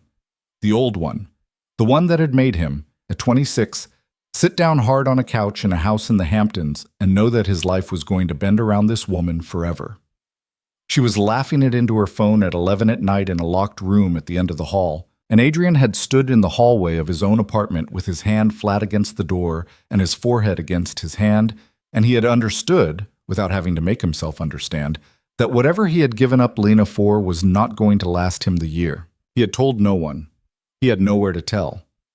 That was the state of Adrian Cade in the last week of May, when Marcus Hale called for a council meeting and told Denise to put Adrian on the agenda. The meeting was at the same restaurant on 34th, the same upstairs room, the same chandelier, the same long mahogany table.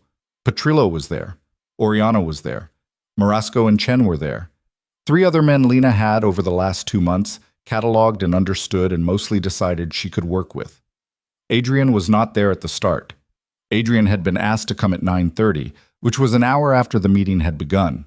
At 9 o'clock, Marcus said, "Before Adrian gets here, Lena." Lena stood. She had not been told she was going to stand. She had been told she was going to present.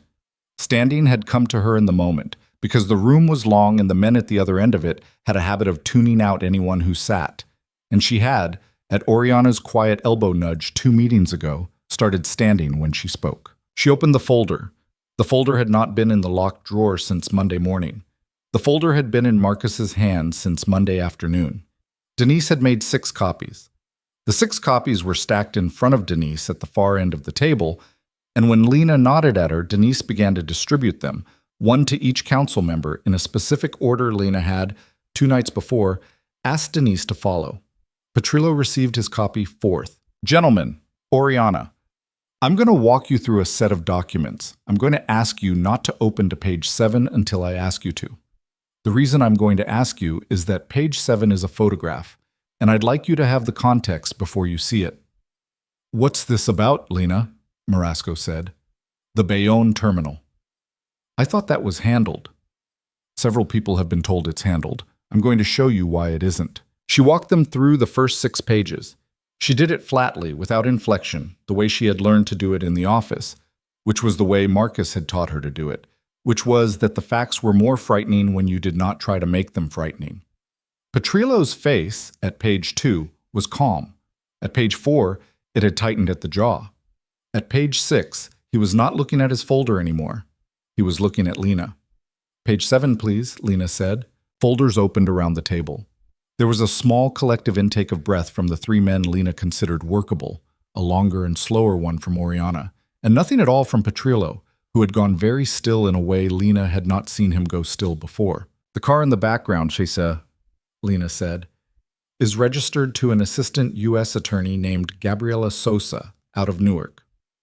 The man in the foreground, who is partly obscured, is Mr. Petrillo's son-in-law, Anthony Russo. The photograph was taken on March 11th. The Bayonne permit was pulled on March 26th. Pages 8, 9, and 10 are photographs of the same meeting from different angles, taken by 3 separate surveillance systems that I will not identify because the identification would put 2 small businesses at risk. Page 11 is an affidavit from Teo Abreu, who works in my office, attesting to the chain of custody of those photographs.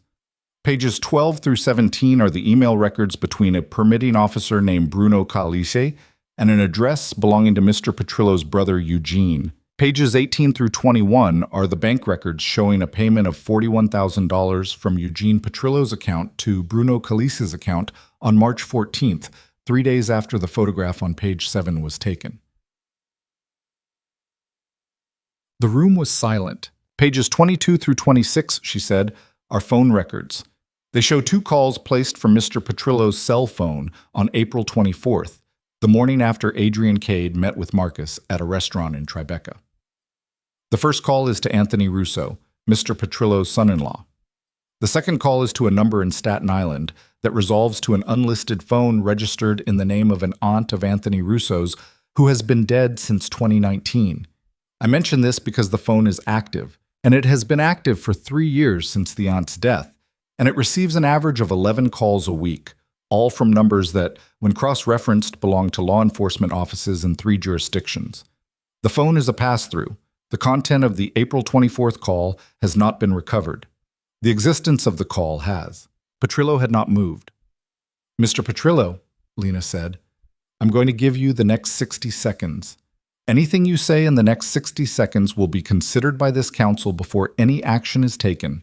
Anything you do not say will be considered too. I would encourage you, with respect, to say something." Petrillo looked at her. He looked at her for what felt like the full 60 seconds, though it was not. It was closer to 12. And at the end of the 12, he looked at Marcus, and Marcus did not look back at him. And at the end of that, Petrillo did something Lena had not expected, which was that he laughed.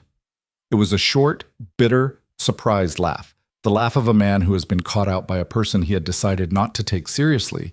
And it was the laugh Lena would, years later, point to as the moment she understood the full cost of being underestimated, which was that underestimation was the most expensive compliment a man could ever pay a woman, because he paid for it with everything he had. "The nephew," Petrillo said. "Excuse me. The thing with the nephew. The lasagna. That was you." "I don't know what you're talking about, Mr. Petrillo. You're a goddamn liar." "Mr. Petrillo, 60 seconds. You have 41 left."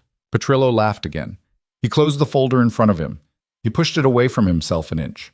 He looked around the room at the faces of the other council members, and he saw, correctly, that none of them were looking back at him, and the not looking was the answer. And Petrillo, who had been in this kind of room for 38 years, knew the answer when he saw it. "I have nothing to say to this council," he said. "Thank you, Mr. Petrillo," Marcus said. "Marcus?" "Vincent, this is your doing." "No, it isn't. It's yours. I wouldn't take credit for your work if you offered it to me. You put her up there to do it. I put her up there because she did it. I put her up there because she's the one who found it. I put her up there because I've been in this chair for 7 years, and I've been telling you for 5 of them that your family was a problem, and you told me I was overreacting, and now here we are, Vincent. Here we are in the only room where it matters." "You son of a bitch!" "Sit down, Vincent." Petrillo did not sit down. Petrillo stood up. Petrillo had a hand in his coat pocket, and Lena, who had been watching for it, had already taken 2 steps to her right, behind the empty chair that was waiting for Adrian, and Marcus had already nodded to Denise, and Denise had already stood up, and 2 men Lena had never seen before had already walked into the room from the hallway and were standing, very quietly, at the 2 doors. "Vincent," Marcus said, "take your hand out of your pocket, slowly, please." Petrillo took his hand out of his pocket. His hand was empty. He had not been reaching for anything. He had only been, Lena realized, steadying himself. "You're a fool, Marcus." "I might be, Vincent, but I'm not your fool, and I'm not your father's fool, and I'm not Adrian's father's fool, and if you leave this room in the next 90 seconds, I will consider our business finished, and you will retire to Florida, and your family will keep what is currently in their names, and the paperwork on your son-in-law will sit in my office and not go anywhere. If you don't leave in 90 seconds, we'll have a different conversation. It's your pick." Petrillo left. He did not say goodbye. He did not look at Lena as he walked past her. At the door, one of the two men Lena did not recognize put a hand on Petrillo's shoulder, briefly, the way you put a hand on the shoulder of an old friend you are walking out of a room with. And Petrillo nodded, and the three of them went down the stairs. And the sound of their feet on the wooden stairs went on for a long time in the quiet of the upstairs room. Oriana cleared her throat. "Well," she said. "Well," Marcus said. "That was efficient." "It was Lena's work." "It was Lena's work," Oriana agreed. She looked at Lena. Oriana's face did a thing Lena had not seen it do before. A small adjustment at the eyes, not a smile, but the cousin of a smile. The thing a smile would grow up into if it were raised carefully. "You'll take his chair," Oriana said. "If this council would have me." "We'll have you. Move your folder down one seat." Lena moved her folder down one seat. The chair she sat in was still warm from a man who would not be sitting in it again. She did not know what to do with the warmth. She sat in it anyway. "And now," Oriana said, "the other problem." "Adrian," Marcus said. "Adrian." Marcus looked at his watch. "He's due in 4 minutes. Lena will stay for this. She knows the file. She'll speak when spoken to. Everyone else stays silent unless I ask you to contribute. Are we clear?" They were clear. But Geishia. Adrian came up the stairs at 9:31. He was alone this time. He had not been told he could bring anyone. He came into the room in a gray suit, no tie, the top button of his shirt undone, and he stopped inside the door when he saw the room, and he took it in. The folders on the table, the empty chair Lena had moved out of, the way the men at the table were arranged, the fact that Petrillo was not there. "Marcus, Adrian, where's Vincent?" "Vincent's retired." Adrian's face did a thing. It was a small thing. He handled it well. He had been raised to handle these things well. He walked to the chair Marcus indicated with a small gesture of his hand, and he sat in it, and he put his hands flat on the table in front of him in a way that Lena, watching, recognized, because he had sat with his hands flat on a table like that at a restaurant in Tribeca 6 weeks ago, and the sitting, she understood now, was the thing he did when he was trying very hard not to be afraid. "Adrian," Marcus said, "I'm going to tell you where we are. I'm going to tell you simply, and I'm going to ask you not to interrupt, and at the end of it, I'm going to ask you one question, and the rest of your life is going to depend on your answer. Is that acceptable?" "Yes." Vincent Petrillo was, as you suspected, the source of the leaks at Bayonne. He was working with Assistant U.S. Attorney Gabriela Sosa. He has been removed from this organization as of 12 minutes ago. The removal was achieved through documentation assembled by Ms. Voss with support from my office. Your shipment out of Baltimore was seized because of intelligence Vincent provided to Ms. Sosa in January. Your cousin Lorenzo was arrested for the same reason. Vincent's intention was not to destroy your organization. It was to inherit it. He'd been positioning his son-in-law Anthony to take your position within 18 months. The timeline was aggressive but feasible.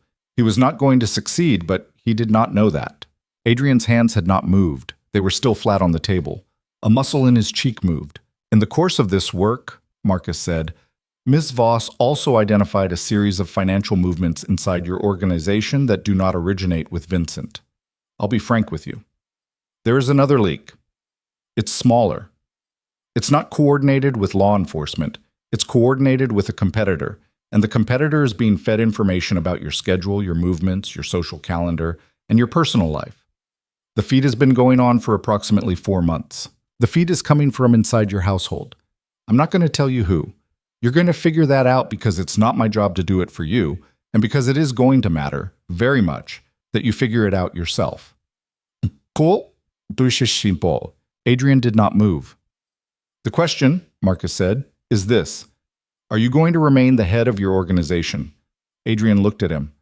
"That's not a question you get to ask. It's the only question on the table. I'm not asking whether I will remove you. I don't have the authority to remove you, and I wouldn't use it if I did. I'm asking whether you're going to remain the head, because the answer determines what this council does next, and what this council does next determines what your family does next, and what your family does next determines, among other things, whether your mother spends the next decade at the house in Sag Harbor, or whether she spends it selling that house to pay your legal bills. So I'm asking, are you going to remain?" "Yes." "Are you sure?" "Yes, Marcus, I'm sure." All right, Lena, tell him what he'll need to do. Lena opened a second folder. She had not shown Adrian this folder. She had prepared it 3 nights before, at her kitchen table, over a bowl of pasta that had gone cold beside her. "Mr. Cade," she said. He looked at her. Something moved in his face when she called him that. She noticed. She did not acknowledge it. 5 things. In order. First, you will dismiss Anthony Russo from any role in your organization by the end of this week. The dismissal will be permanent, and it will be made clear to him that he is not to do business with anyone in this room. Second, you will close the storage facility in Secaucus under the name Harbor Row Logistics. The contents of the unit will be surrendered to this council for review.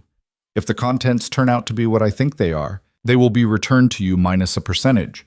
If they turn out to be something else, we will discuss it at that time.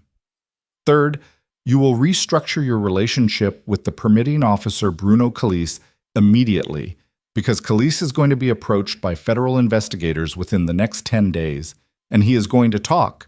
And when he talks, he is going to name you, and your response to that naming needs to be in place before he does. Fourth, you will identify the leak inside your household, and you will resolve it in a way that does not involve this council, but that also does not leave us exposed.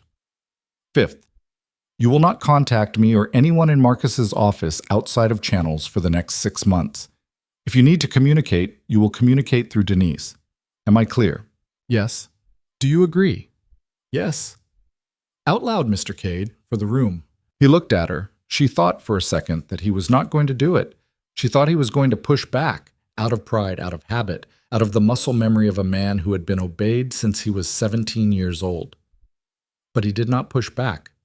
He looked at her, and he looked at Marcus, and he looked at Oriana, and he saw the room for what it was, which was a room that had already made its decision and was only waiting for him to get out of its way. I agree, he said. To all 5. Thank you, Lena said. That's all, Marcus said. Go home, Adrian. We'll see you in 6 months. Adrian stood. He did not shake anyone's hand. He walked to the door. At the door, he stopped. He turned. He did not look at Marcus. He looked at Lena. Lena. Mr. Cade. Walk me downstairs. The room went quiet again in the particular way it had gone quiet when Petrillo had mentioned her husband months ago at the first meeting. It was a silence that was not hostile, but was attentive. The silence of men who have been in a lot of rooms and are waiting to see which kind of room this one turns into. She looked at Marcus. Marcus did not look back. Marcus had decided at some point in the last 15 minutes that this was her call and that he was not going to make it for her. All right, she said. They went down the stairs. The stairs creaked. She did not speak on the way down, and neither did he. On the sidewalk outside the restaurant, he stopped under the awning in the small, dry square of concrete where the rain that had started during the meeting could not reach him, and he looked at her, and for a long moment he did not speak. And when he did speak, his voice was different from the voice he had used upstairs. It was a voice she had not heard from him in nearly a year. You built that. I did. All of it. Yes. The nephew, the bookmaker, the whole thing. You put Petrillo in a box and you walked him into it and you closed the lid. Yes. Jesus. Adrian. Lena. I'm going to say this once, and then I'm going to go back upstairs because they're waiting for me. You're not going to call me. You're not going to find an excuse to run into me. You're not going to send me a letter in 3 months when you're drunk at a wedding and thinking about the one in November. If you do any of those things, I'm going to stop protecting you, and you need to understand that I have been protecting you. I didn't need to walk Petrillo's crimes in through your office. I could have walked them in through yours. I chose not to because the council does not need a second vacant chair tonight, and because your mother does not deserve to sell the house in Sag Harbor. That's not a favor I did for you. That's a calculation I made. If you mistake it for a favor, the calculation changes. He looked at her. His face did the thing she had watched it do twice before. The flinch at the corner of the mouth. The quarter-inch adjustment of a man discovering that a structure he had been living inside had holes in it. She's cheating on me. Adrian, don't. It's him. It's the man she left the country for. He came back a month after she did. I didn't know. She didn't tell me. She's been seeing him since February. It's him, Lena. That's the leak. It's her. She looked at him for a long time. The rain had picked up, and she could hear it on the awning above them, and she could feel, through the soles of her shoes, the cold of the concrete that had been cold for a long time before she stood on it, and would be cold for a long time after she was gone. "I know," she said. I've known for 3 weeks. Marcus has known for 6. We didn't tell you because telling you before the council meeting would have changed your behavior in that room, and we needed your behavior in that room to be what it was. I'm telling you now because you're going to figure it out inside a week anyway, and because you'll handle it better if you have 20 minutes to sit with it before you go upstairs to your apartment tonight. That's the last thing I'm going to do for you, Adrian. That 20 minutes. We're square after this." He was quiet for a long time. "I deserved that," he said. "Which part?" "All of it. The whole—" "I deserved it, Lena. I didn't know I did. I thought I knew what I was doing when I wrote those papers. I thought I was being... I told myself so many stories. I don't know why I'm telling you this. You don't need to hear it." "No, I don't. I'm sorry." "I know. Does that matter to you?" "Not anymore. It would have in January. It would have mattered a lot in January. It doesn't now. That's not meanness. That's just a thing that's true. I'm not the same person I was in January. The person who needed your apology doesn't live in me anymore. She moved out. I don't know where she went. I don't miss her." He nodded. He kept nodding, small and slow, looking at the wet sidewalk. "Go home, Adrian." "Yeah." "Take care of your mother." "Yeah." "Don't do anything stupid tonight." "I won't." "Good." She turned to go back up the stairs. She was at the door of the restaurant when he said her name again, and she stopped, and she did not turn around because she knew what he was going to say, and she did not need to watch his face when he said it. "Lena." "What?" "I thought I was saving you." "From what?" "From the life I was going to have. I thought if it got bad, if any of the things that are happening now had happened to you, I wouldn't have been able to live with it. I told myself I was being kind. I was scared of what you might have to carry. I was scared of it, Lena. I wasn't cruel. I was a coward, and I dressed it up as something else, and I put it on your wedding dress, and I sent you home in a cab. I'm not asking you to forgive me. I'm saying it out loud because you were right. In the restaurant, when you said I'd confused being scared with being sorry. I don't want to leave the block tonight without saying it to you." She stood with her hand on the door. She could have said a lot of things. She could have told him that cowardice dressed as kindness was still cowardice, and that the difference between being scared and being cruel from the passenger seat was 0. She could have told him that the version of her who could be saved by a man deciding to save her had died in a penthouse 8 months ago, and that the version of her who was standing on this sidewalk did not need saving, had never needed saving, and that the saving he had imagined himself doing had been a story he told himself because the real story, that he had wanted another woman and had taken her and had dressed the taking up in the language of protection, had been too small a story for him to tell out loud. She thought about saying all of that. She did not say it. "Good night, Adrian," she said, and she opened the door and she went up the stairs, and when she got to the top, the room was waiting for her, and Marcus looked up, and Oriana looked up, and the other men at the table looked up, and Lena Voss sat down in the chair that had been Vincent Petrillo's, and she picked up her folder, and she turned to page 27, which was a page she had not shown anyone yet, and she said, "There's one more thing I'd like to discuss while we're all still in the room." And the men at the table leaned forward, because they had, in the last 2 hours, learned that when Lena Voss said one more thing, you leaned forward. Page 27 was a proposal, not a problem, and that was the part Lena had saved for last, because she had learned in Marcus's office that the order in which you put things in front of a room was itself an argument. You walked people through the fire, and you let them smell the smoke, and then, when they were still breathing hard, you put the thing you actually wanted in their hands, and they held it harder than they would have held it if you had given it to them first. What she wanted that night was simple. She wanted the council to restructure. 9 men, she said, and Oriana, and now me. That's 11. 11 is a bad number, because 11 splits into a 6 and a 5 on any important vote, and a 6-5 vote is not a decision, it's a fight that gets scheduled for the next meeting. I'd like to propose we go to 7. Not by removing anyone in this room, by letting the chairs in this room be the only chairs, and by dissolving the side arrangements that two of you still have with men who aren't here tonight. I won't name them. You know who you are. You've been good to this council. You've also been running parallel tracks, and the parallel tracks were fine when Vincent was in his chair, because Vincent's whole job was to make sure parallel tracks existed. Vincent isn't in his chair anymore. I'd like to close the tracks. She sat down when she was done. She had learned from Oriana to stand when you opened and to sit when you closed, because standing made men listen and sitting made them answer. The answering took 45 minutes.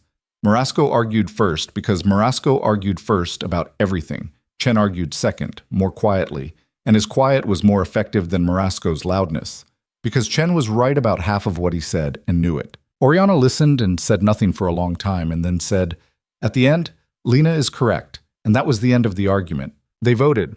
It was not unanimous, because nothing in that room was ever unanimous, but it was 8-3, and the three knew they had lost before the count was finished. And by the time they were pouring whiskeys at the sideboard, the three had already started calling it our new arrangement, as if they had voted for it, which was, Marcus had told her once, how men in rooms like that lived with losses.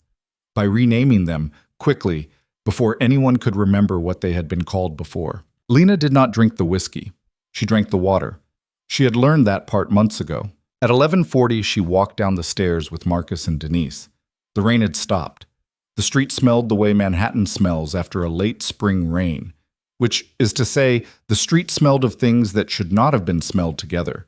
Wet garbage, wet flowers from a bodega a block over, exhaust, bread from a bakery that baked at night. Marcus lit a cigarette. He had not smoked in front of her before. She did not remark on it. "Long night," he said. "Long night." "You did good. Thank you." "Denise, get us a car. I want to drop Lena home." Denise got a car. They rode uptown in the quiet, and Marcus smoked his cigarette out the cracked window, and the cab driver did not complain because the cab was not a cab, it was a town car, and the man behind the wheel had driven Marcus before and knew the rules. At her building, Marcus did not get out. He rolled down the window. "Lena." "Yes." "Take Monday off." "I have 3 things on Monday." "Move them. Take Monday off." "Go see your mother. Eat something she cooks. Don't think about the council. Don't think about Adrian. I'll see you Tuesday." "Okay." "Good." She watched the car pull away. She stood on the sidewalk for a minute in the damp air. A woman in her 60s walked past with a small dog on a long leash, and the woman smiled at her, and Lena smiled back, and the woman said, "Good evening," and Lena said, "Good evening," and it was a thing so ordinary that it should not have meant anything, but it meant something, because a year ago a woman walking a dog would not have looked at her and smiled, because a year ago Lena's face had been the face of a woman that strangers avoided, and now it was the face of a woman that strangers nodded at, which was, she understood, a thing that had happened to her without her working for it. A thing that had happened because she had stopped carrying a weight on her jaw that she had not known she was carrying. She went upstairs. She slept 10 hours. She went to see her mother on Monday. Her mother made meatballs. Her mother made meatballs because her mother had only 3 things she made when she wanted to communicate something to Lena that she was not going to say out loud, and meatballs were the most serious of the 3. Lena sat at the kitchen table and watched her mother stand at the stove in the blue apron she had worn for 20 years, and her mother, without turning around, said, "Your aunt called me." "Which aunt?" "Marie." "Of course, Marie." "What did she want?" "She wanted to know if you were in trouble." "Am I in trouble, Mom?" "That's what I asked her. She said somebody told somebody at a funeral on Saturday that you'd been seen at a restaurant in the city with some people, and that the people were a certain kind of people, and that they'd heard you'd been keeping a certain kind of company, and so on and so on. Lena, I don't have to tell you how Marie's sentences go." "What did you tell her?" Her mother turned around. She had a wooden spoon in her hand. The wooden spoon was the same spoon she had used to stir sauce when Lena was 7 years old. And the spoon had, at some point between then and now, developed a small burn on the handle from being left against a hot pot.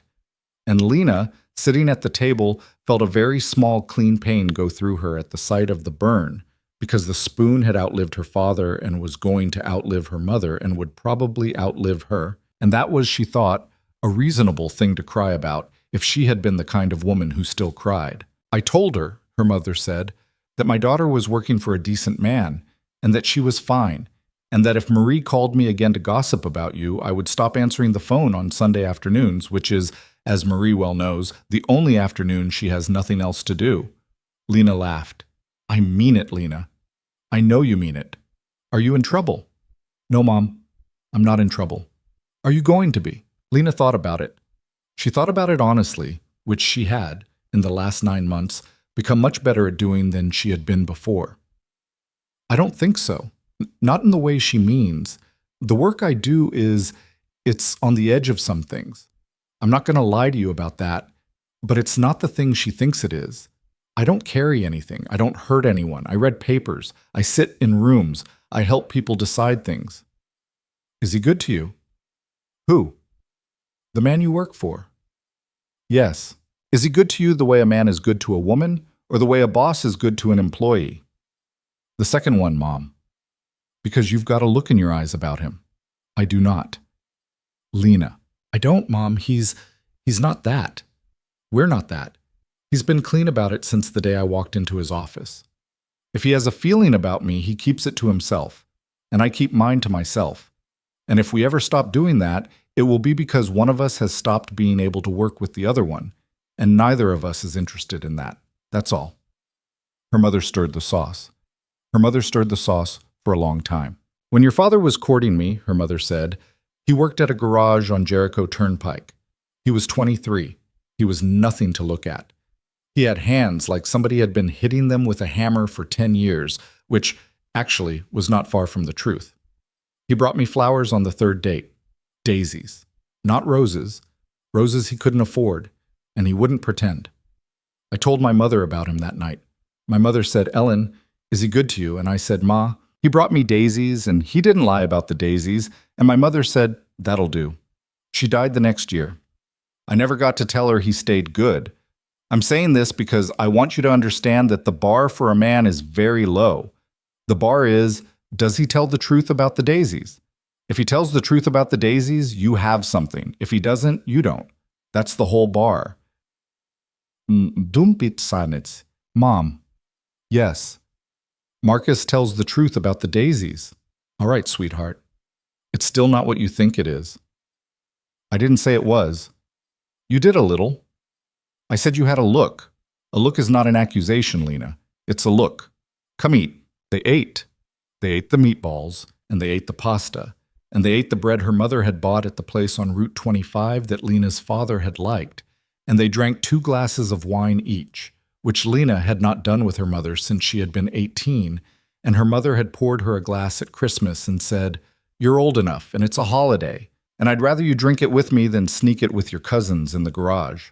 They did not talk about the council, or about Adrian, or about the restaurant on 34th Street, or about Vincent Petrillo going to Florida, or about Sienna, whose name Lena's mother did not know. They talked about the man who had moved in across the street, who had turned out to be a retired high school principal from Queens, and who had, in her mother's words, a quiet way about him that I don't dislike. They talked about a niece who was getting married in August, and about whether Lena would go to the wedding, and Lena said she would, and her mother said, bring somebody, and Lena said, I don't have anybody to bring, Mom, and her mother said, then come alone, and dance with your cousins, and eat cake, and don't let anybody ask you about November. Nobody's going to ask me about November, Mom. Lena, it's an Italian wedding on Long Island. They'll ask. They'll ask. What do I say? You say, I'm working, I'm happy, pass the champagne. You say it with a smile. You say it twice. After you say it twice, they stop asking. They stop asking because you've given them nothing to chew on. Men like Adrian only have power over women when women feed the story. You don't feed the story starves. Lena looked at her mother across the kitchen table. Her mother was 63 years old. Her mother had buried a husband and raised a daughter and survived a wedding that had not become a wedding. And her mother, in a blue apron over a brown sweater with a small stain of sauce on one cuff, had just given her better advice than Lena had received from anyone in Marcus's office in a year. Mom. Yeah. I love you. I know. I mean it. Lena, I know. Eat your bread. She went to the wedding in August. She wore a green dress. She danced with her cousins. She ate cake. 3 people asked her about November. She gave each of them the answer her mother had given her, and the first one said, "Well, as long as you're happy, sweetheart." And the second one said, "That bastard." And the third one said, "I heard he's gotten fat." And Lena laughed at the third one, honestly. And her cousin, who had been standing nearby, laughed too. And the aunt who had said it smiled in satisfaction because she had gotten a laugh out of the niece she had been worried about. And that was the end of it. Nobody asked her again for the rest of the night. Her mother had been right.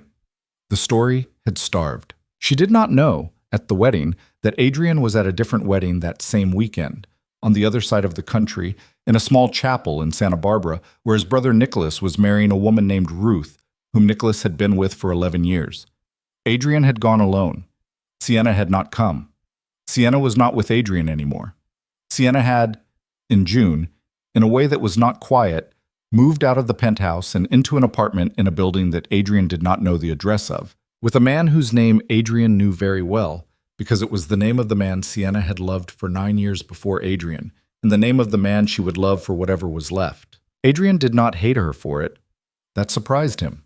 He had expected to hate her because he had watched his father hate women for smaller things, and he had been raised to believe that hating a woman who left you was the floor of manhood. But when Sienna had left, on a Tuesday afternoon in June, with 2 suitcases and a cardboard box, and had stood in the foyer of the penthouse and said, "Adrian, I'm sorry. I am so deeply sorry. I thought I could do this, and I can't." He had looked at her, and he had felt nothing but a dull, clear sadness. And he had said, "I know you're sorry, Sienna. Go." She had cried. He had not. She had closed the door behind her, and he had walked to the window, and he had looked out at the city, and he had thought very clearly of Lena in a wedding dress in that same foyer 9 months earlier. And for the first time in his adult life, he had cried not for himself, but for another person. And the other person was a woman he was never going to see again. He had pulled himself together in the months after that, in the way he had pulled himself together after his father's death, which was to say with difficulty and without grace. He had done the 5 things Lena had told him to do in the restaurant on 34th. He had done them on time. He had taken the phone call from the federal investigators when it came for Bruno Calise, and he had handled it the way he had been prepared to handle it, which was to say he had handled it survivably. He had dismissed Anthony Russo. He had surrendered the storage unit in Secaucus. He had found the leak in his household, and he had resolved it in a way that did not require Marcus Hale's help, which was, in the end, the thing he was most quietly proud of, not because the resolution had been admirable, but because it had been his. He had, in October, stepped down from the day-to-day operation of his father's organization and retained only a ceremonial title. He had moved to a house in Rhinebeck that had belonged to his grandmother.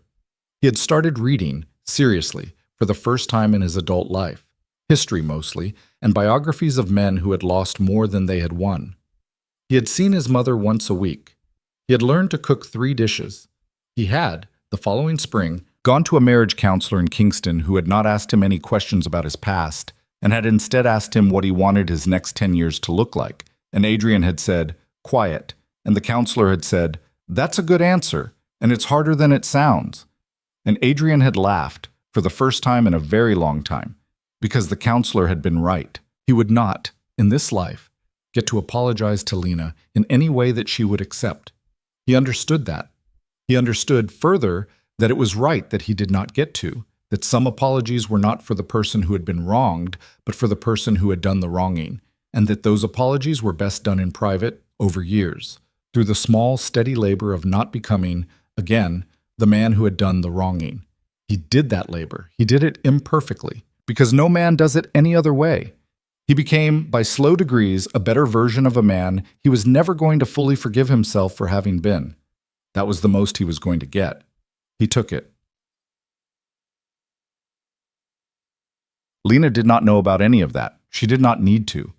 She had, in September of her first full year on the council, taken Vincent Petrillo's chair, and by the following January she had taken the seat next to Marcus that Oriana had, at a private dinner, asked her to take.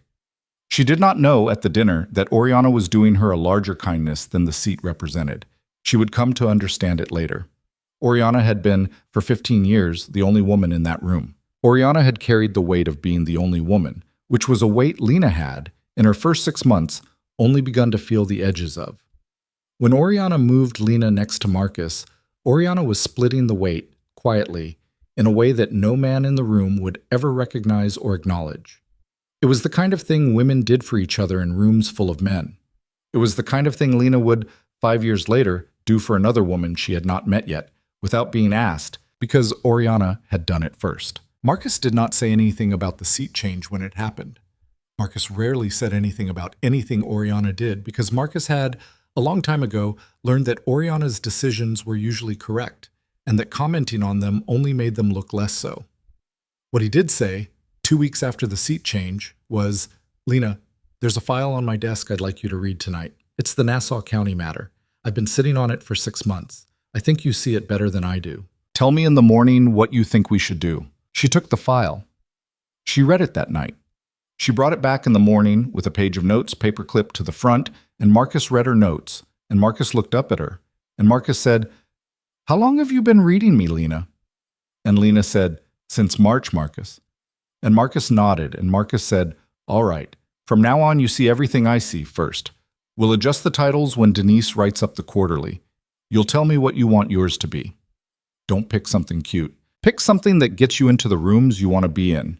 She picked a title. It was not cute. It got her into the rooms. Within 18 months, she was walking into those rooms ahead of Marcus instead of behind him, and Marcus, who had been quietly preparing for that moment for 3 years, did not complain, because Marcus was not a man who complained when things he had planned came to pass. It was not a fairy tale. It was not a clean arc.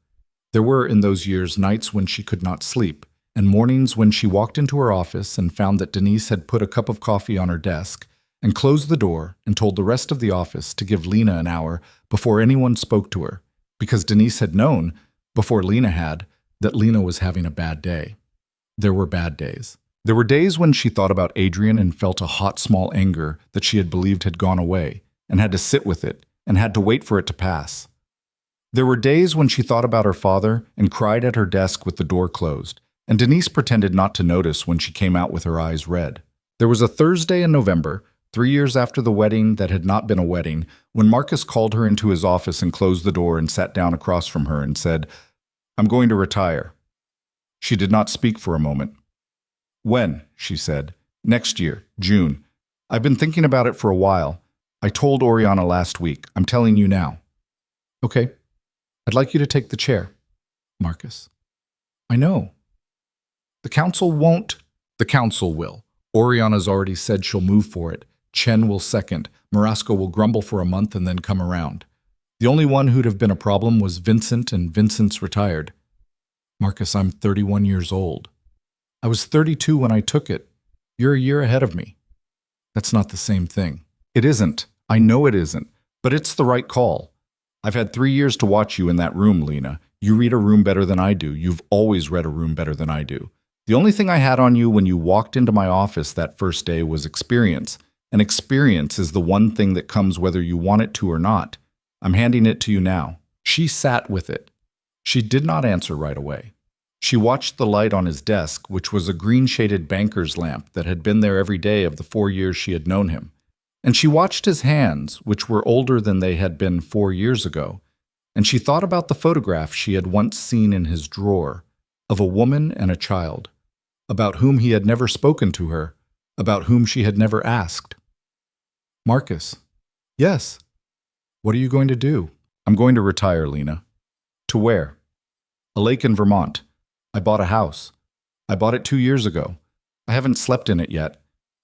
I think I'd like to sleep in it now. Alone. Alone.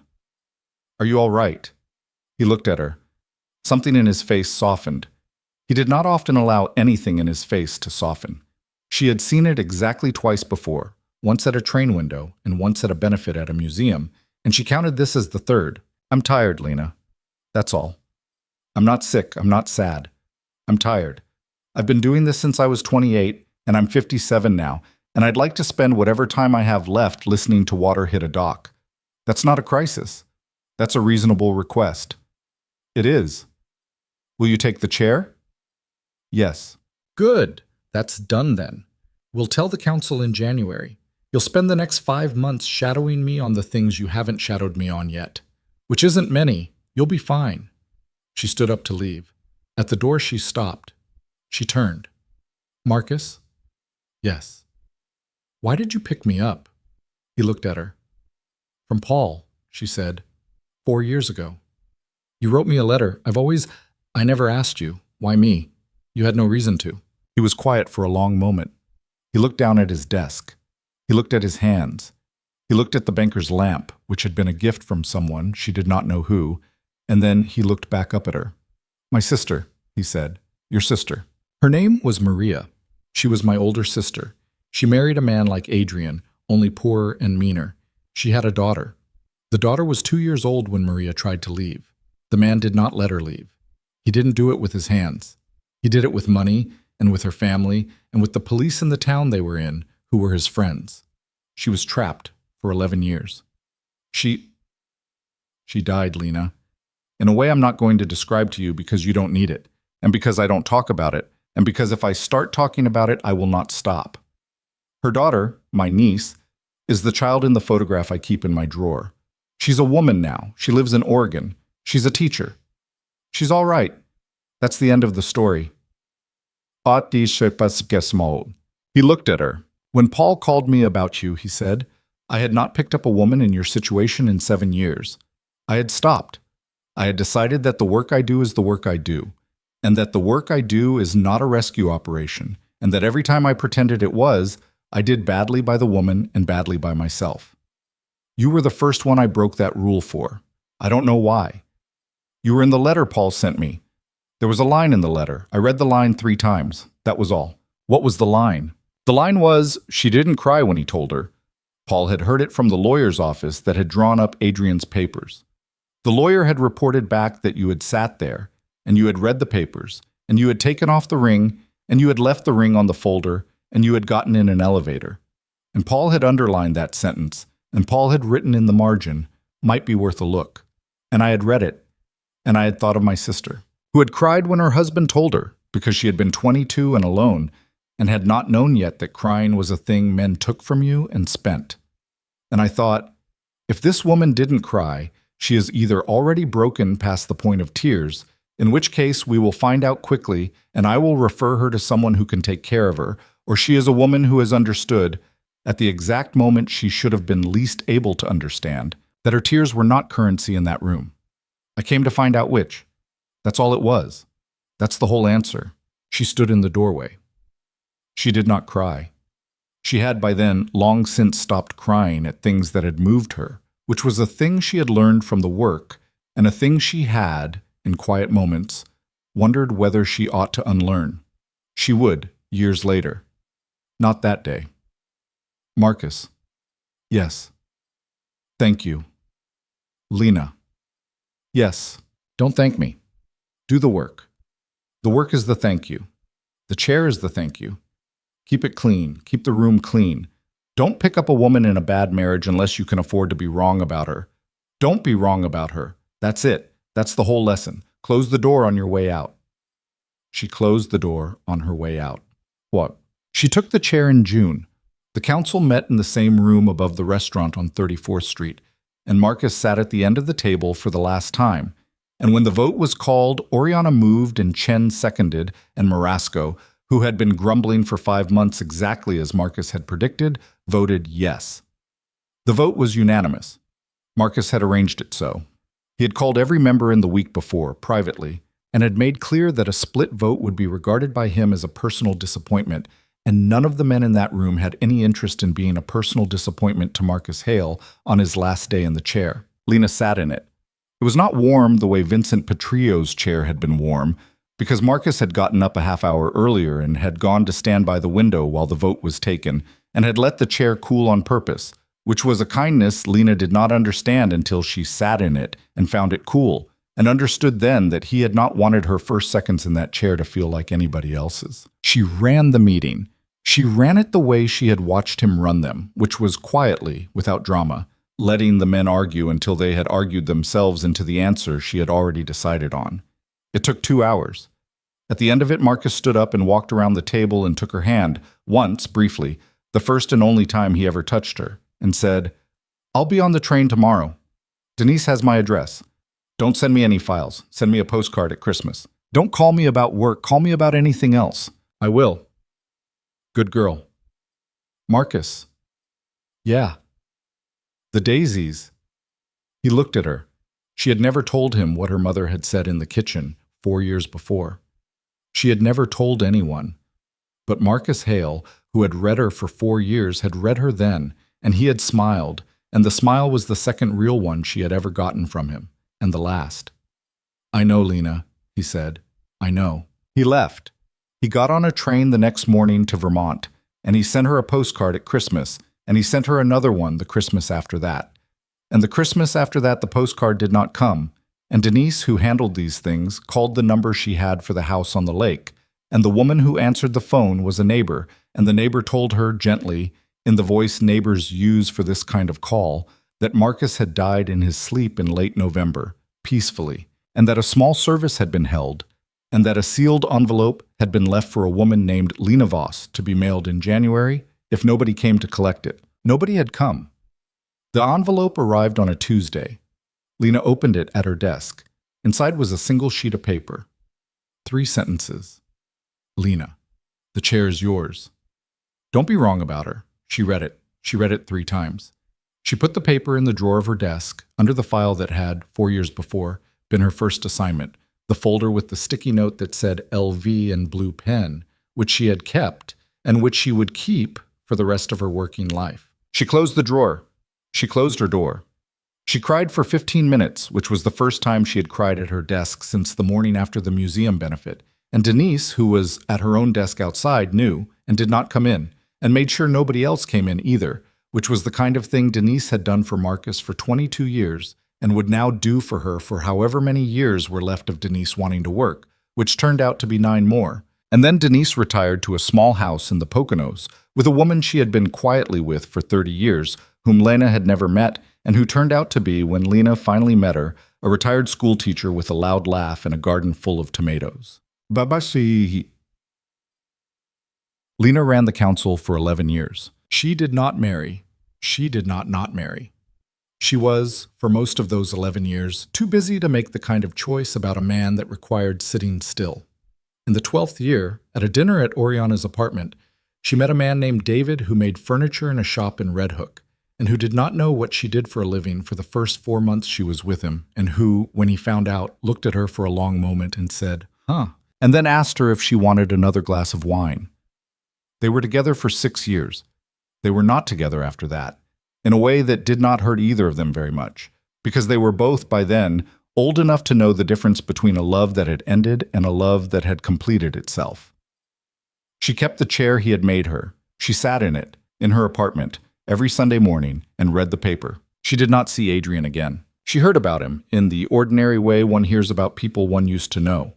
He remarried, eventually, to a woman he had met at his brother's second wedding, a pediatrician from Boston named Teresa, who had no idea who he had been and who did not particularly care to learn. They had 2 children. He was, by all accounts, a good father, which was a word Lena would not have predicted for him on the night of the papers, and which she was, by the time she heard it, glad to hear. She did not begrudge him the second chance. She had, by then, come to understand that begrudging other people their second chances was a way of refusing your own. Her mother lived to 79. She died on a Sunday afternoon in the same kitchen where she had made the meatballs, with Lena on one side of her and the retired principal from across the street, who had, in the intervening decade, become her mother's companion in a way that was never quite defined out loud, on the other. It was a quiet death. Lena had not known a death could be quiet.